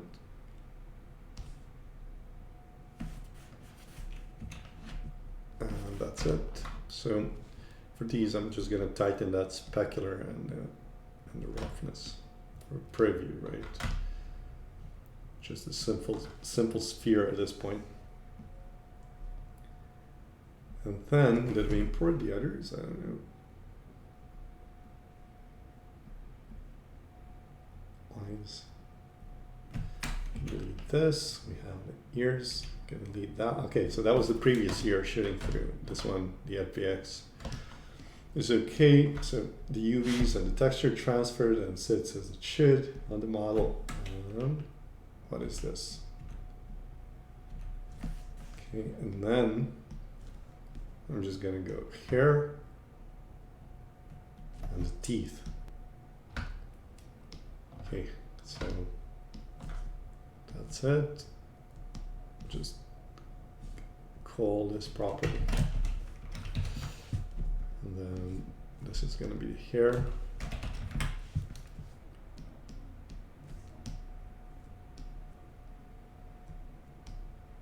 something like middle value. I don't really care that it's precise.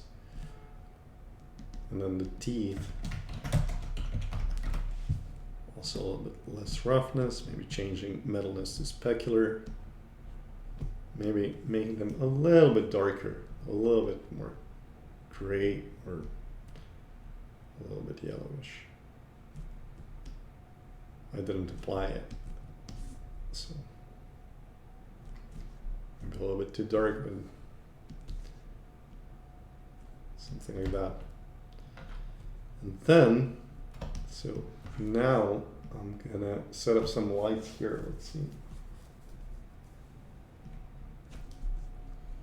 I'm gonna bring the general overall brightness down of the whole HDRI. Just click here, and I'm gonna select that one light. I'm gonna make it visible. I don't know why my shortcut doesn't work. Okay, and then see that direction.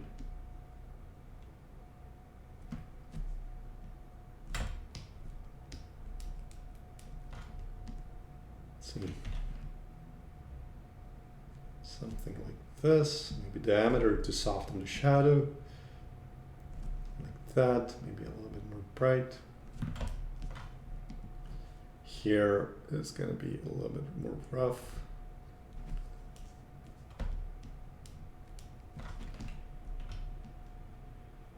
I want to have this light as a, I'm going to call it also key. So that's going to be my main light. And I'm going to duplicate it and position here for maybe a little bit of fill to make those shadows a little bit less dark. So something like a skin tone, or a little bit of red even, lower the brightness. So what it does is just softens that. Let me see, it doesn't yet. I'm gonna just bring them closer. And these lights, for somebody who hasn't used Marmoset, so these are directional. It doesn't matter where you place them inside of the scene. It's just the rotation, right? I'm just placing them a little bit closer, so once I start zooming in onto the model, they're not too far to grab. So brightness, a little bit more. And then this one, I'm just gonna lift it up a little bit more.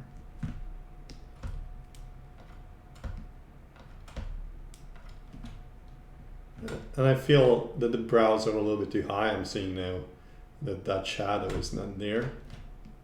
So lowering that, bringing closer to the eyes. I mean, you can always fake it with some whites, but it's better to address in the model. Unless it's just a still render anyway, so then it doesn't really matter. So there's some weird roughness map here from before. Just gonna put to middle value when I don't have it, when I don't have the map, and then maybe bring up specular, and I'm gonna remove that cavity map from before as well.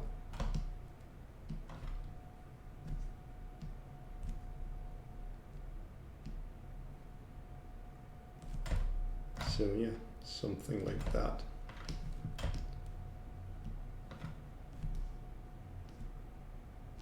You just go here. Yeah, because these are with like high focal length, these images, so I'm gonna try and match that a little bit with the camera. So maybe 200. Like that. Might read more properly, or more closely to what I'm seeing in a reference. So yeah, there are quite a few things to address here, but it's a start. Let's see, a little bit that intensity, maybe this one. Just lower that reference. Oh. Am I working on the proper one? I have no idea. And then, okay, so it's this plus this. Okay. Maybe this is not enough of subsurface, so maybe not as much. Yeah, and that's also going to be dependent on the size of your model within the scene. So I didn't pay that much attention, so I'm just playing with these values at this point.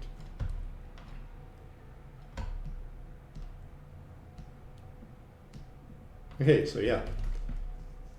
Thanks everybody. That's it for me sculpting. I'm going to check a little bit of chat now if somebody had something to say or some questions. I'm just going to save this as Luca. And that's it. Maybe also the eyes. I usually actually tone down a little bit here in Marmoset to incorporate them a little bit more so they don't stick out, they're not as prominent. And of course some kind of placeholder at least. So let me just do that as one last thing inside of ZBrush. So at least some kind of placeholder for the eyelashes. So it doesn't feel too weird, like he's afraid or surprised. So extracting that.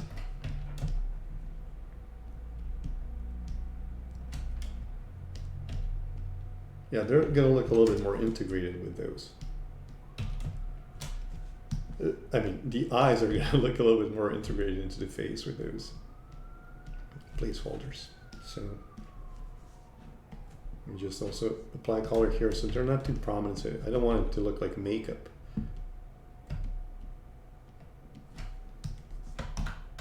But yeah, just a little something. So I'm going to save this again and export those.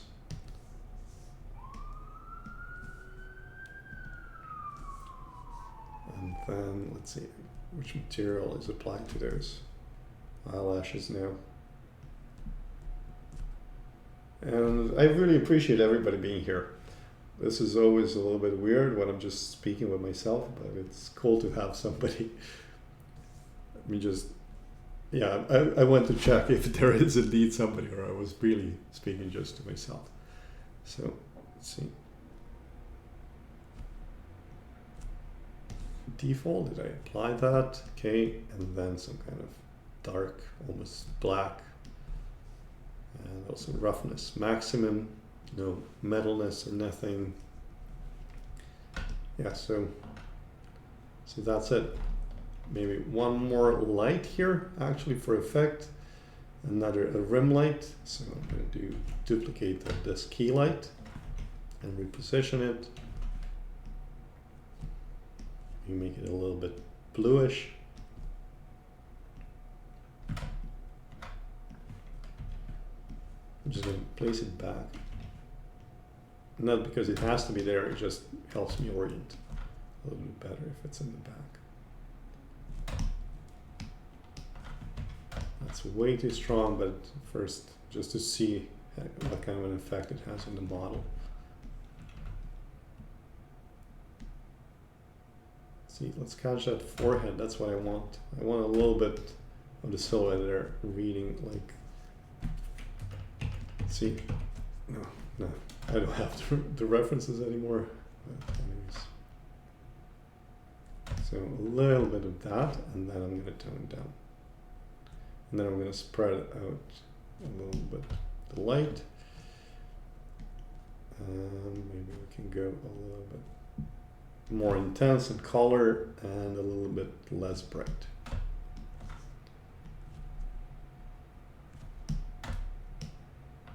Something like that. And then the cool thing here in this new update for Marmoset, you have a really cool, precise calculation for the depth of field. So let me just do that. I'm going to turn it to ray traced. Right click, or control click, middle click, I think. I'm using a pen, so I don't know if it's a right click or a middle click. It might be a right click. And that's going to focus on a point you're clicking on. And then I'm going to lower a little bit that spread of the blur, or push the focus back.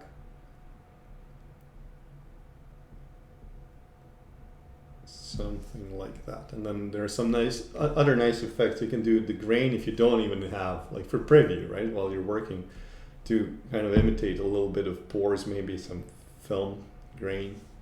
Right? I'm not too happy with this. I'm going to try subdividing, see if that clears a little bit of those artifacts in topology. And so this is just a subdivision preview. It's not going to destroy the model.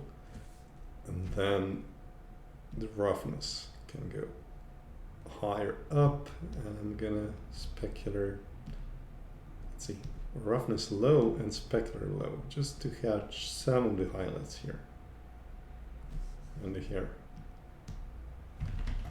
And yeah, there you go. So that's Luca. And let me just do one more thing before I call it down for today. And as I said, I'm gonna check the messages. So thank you for waiting. I just want to get kind of into it. So I just want to do one more thing to introduce another backlight here to accentuate the structure of the ear. So there's more SSS shooting through. So that's gonna look a little bit nicer. And just go again to sky, duplicate that key. Oh, so when you're zooming, if you want to keep your focus at the same spot, you can just turn on this sticky focus here. So even when you're zooming, it's not going to shift. I'm going to move this one here. I'm going to have that one completely white. Just want to get that SSS line here in the ear. Because I modeled it like that, like separately, and it has that specific thickness, that's going to work even without the map, which is pretty cool, even though I didn't pay that much attention to the back. But just like this, keeping it thin, it's going to work nicely.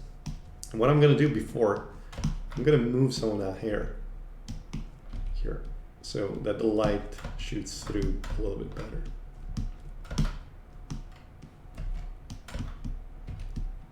Because it's not getting there, right? It's just a weird angle. So I'm gonna, otherwise it would go through the hair, right? Because the hair wouldn't be just one solid mesh.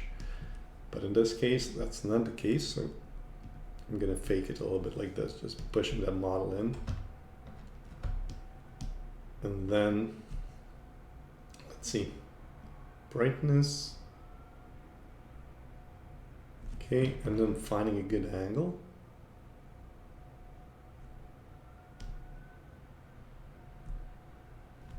That's not a good angle. Let me see what's happening here from a different angle.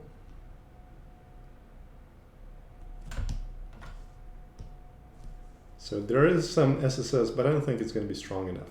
But in any case, so I'm just going to lower it a little bit. Yeah, not enough. So there would be, maybe we can cheat it a little bit by adding a little bit more SSS to the ears. Oh yeah, actually I didn't lift it up, that's why. I did for the skin, but not for the ears.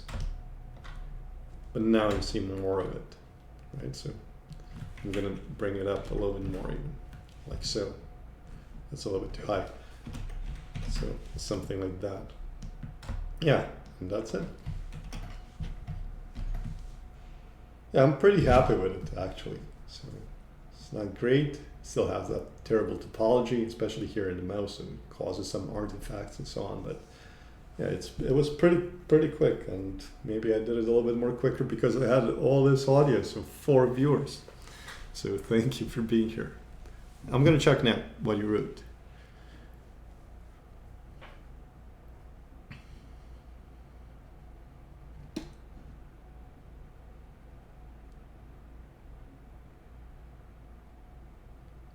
Oh yeah, okay. So there wasn't a lot. So yeah, the 4 valves of the heart. Yeah, so it's interesting, like, because for me at least, like anatomy, learning about anatomy is very fulfilling, and you get to learn about life, not only about the heart, but how things work. Is especially that kind of medical anatomy, not just muscle and bone anatomy for sculpture, for example, of characters. But yeah, it's interesting because they say bone or muscles are the prime movers of the body, but actually I would rephrase that now, understanding that there are impulses, electrical impulses within the heart, right, that create the impulse. That's the or the beat of the heart. That's the prime mover of us, and the prime mover of life is the electricity, not the muscles. You can't go on without that.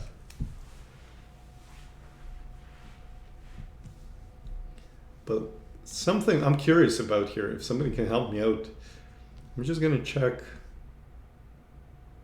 who is here. I have no idea. So I can go to show viewers list, but I don't know if this is showing me who's here.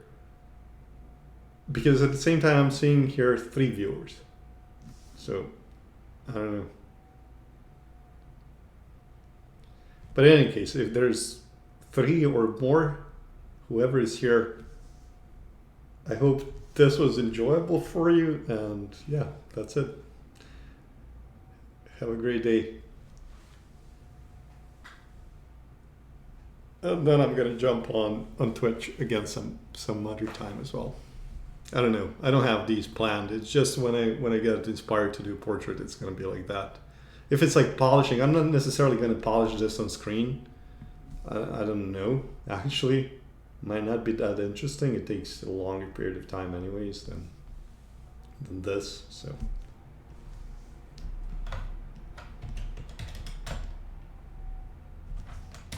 I'm just gonna re-export that.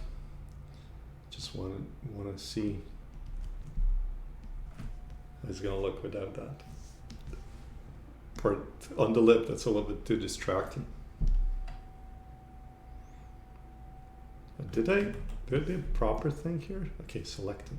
Okay, I'm gonna do it one more time. I thought I had all visible subtles enabled there, but no. Save as, save, and actually before I go, I'm just gonna show you then how it all started and how it ended. And this is what I like to do usually, just to show how the models are created. So first one was a sphere, then was this one, skull. Was this? No. That was fast. No, I'm going opposite direction. So this one, then the ears joined the head, and then some refinements and the start of the likeness, right? This was still not a likeness, and then this is where I pulled up a couple of references. Fourth, starting to polypaint a little bit and still refine, subdivide. 5, and then 6 here, placeholder in the browse in polypaint also to help me navigate and see if the portrait is getting there. Not a lot changed. Yeah, so things like this, not a lot is going to change, right? Like, of course, I'm going to break up the symmetry at one point, but it's going to look pretty much the same. And then apart from the details and polishing and cleaning up, it's not going to be that significant of a difference in what follows next. So yeah, I hope that was somewhat enjoyable or instructive.